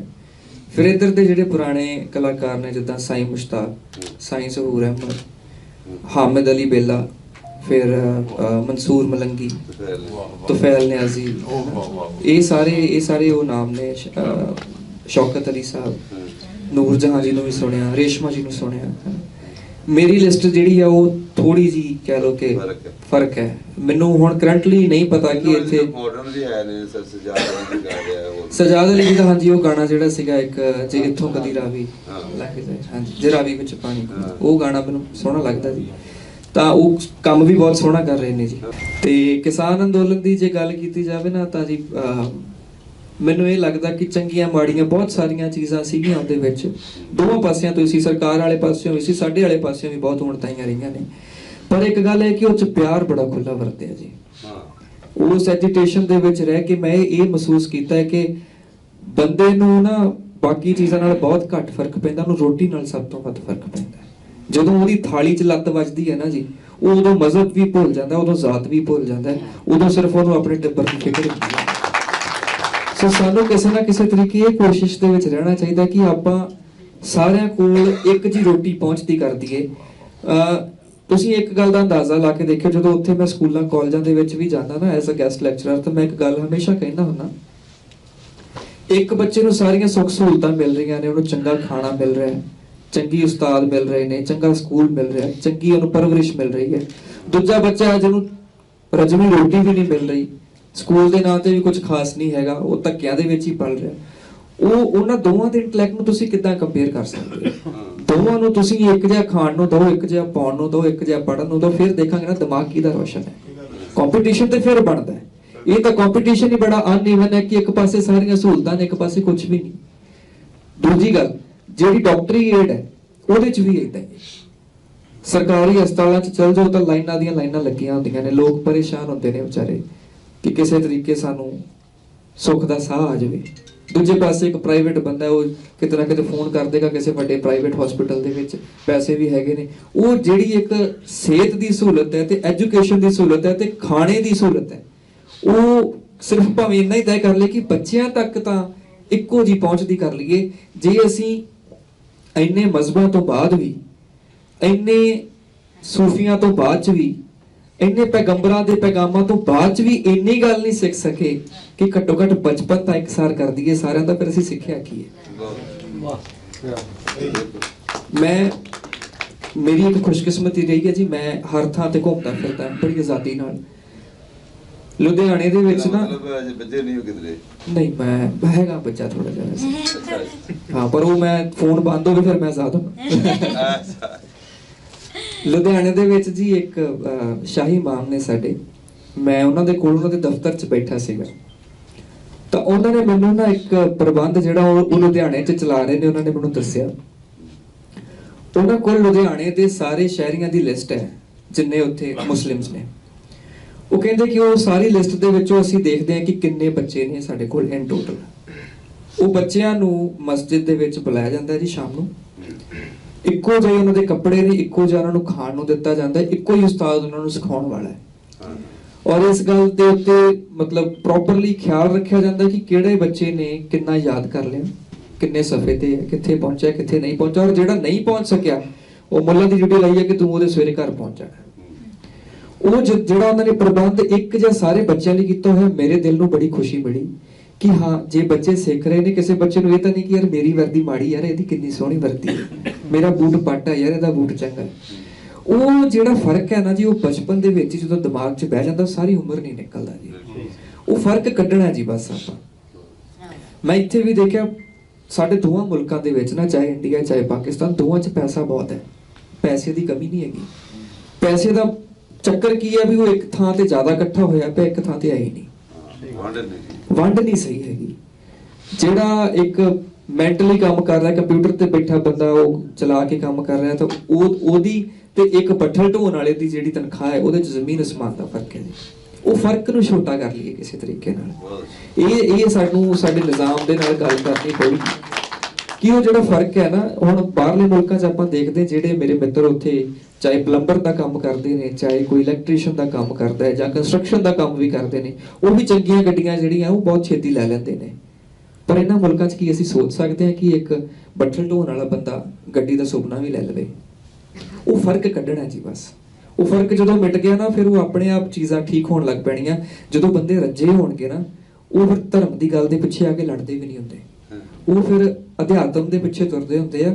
ਉਹ ਮਜ਼ਹਬ ਦੇ ਪਿੱਛੇ ਜਿਹੜਾ ਨਾ ਉਹਨਾਂ ਲੱਗ ਕੇ ਲੜਦੇ ਨਹੀਂ ਹੁੰਦੇ। ਉਹਨਾਂ ਨੂੰ ਇਹ ਪਤਾ ਲੱਗ ਜਾਂਦਾ ਕਿ ਮਜ਼ਹਬ ਤਾਂ ਜੋੜਨ ਦਾ ਕੰਮ ਕਰਦਾ, ਤੋੜਨ ਦਾ ਕਦੀ ਵੀ ਨਹੀਂ ਕਰਦਾ।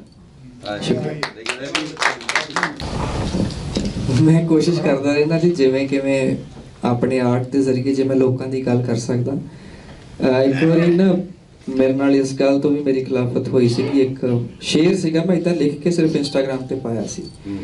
ਉਹ ਸ਼ੇਰ ਇਹ ਸੀ, ਇੱਕ ਇਲੈਕਸ਼ਨ ਕੈਂਪੇਨ ਚੱਲ ਰਿਹਾ ਸੀਗਾ, ਤਾਂ ਮੈਂ ਉਹਦੇ ਦੌਰਾਨ ਨੇ ਲਿਖ ਕੇ ਪਾ ਦਿੱਤਾ ਕਿ ਵੱਡੀਆਂ ਵੱਡੀਆਂ ਗੱਲਾਂ ਵਿੱਚ ਤੇਰੀ ਛੋਟੀ ਮੋਟੀ ਕੌਣ ਸੁਣੇ, ਵੱਡੀਆਂ ਵੱਡੀਆਂ ਗੱਲਾਂ ਵਿੱਚ ਤੇਰੀ ਛੋਟੀ ਮੋਟੀ ਕੌਣ ਸੁਣੇ, ਇੱਥੇ ਨਾਰੇ ਧਰਮ ਸਿਆਸਤ ਦੇ ਤੇਰੀ ਰੋਟੀ ਰੋਟੀ ਕੌਣ ਸੁਣੇ। ਤਾਂ ਬਾਕੀ ਇਹ ਹੈ ਕਿ ਇਹ ਉਸ ਰੱਬ ਦੇ ਹੱਥ ਦੇ ਵਿੱਚ ਹੈ, ਉਹਨੇ ਕਿਹਨੂੰ ਮਾਣ ਦਿਵਾਉਣਾ, ਕਿਹਨੂੰ ਨਹੀਂ ਦਿਵਾਉਣਾ, ਕਿਹਦੇ ਕੋਲੋਂ ਕੀ ਲਿਖਾਉਣਾ। ਬੰਦਾ ਜੇ ਆਪਣੀ ਔਕਾਤ ਦੇ ਹਿਸਾਬ ਨਾਲ ਆਖੇ ਤਾਂ ਇੱਕ ਪੈਰ ਵੀ ਨਹੀਂ ਪੁੱਟ ਸਕਦਾ। ਸੋ ਤੁਹਾਡੇ ਸਾਰਿਆਂ ਦਾ ਪਿਆਰ ਹੈ, ਸਤਿਕਾਰ ਹੈ, ਤੁਸੀਂ ਸਿਰ ਤੇ ਬਿਠਾਇਆ, ਇੰਨਾ ਨਵਾਜਿਆ, ਇੰਨਾ ਪਿਆਰ ਦਿੱਤਾ, ਤੇ ਬਸ ਸ਼ੁਕਰ ਹੈ ਤੁਹਾਡਾ ਸਾਰਿਆਂ ਦਾ।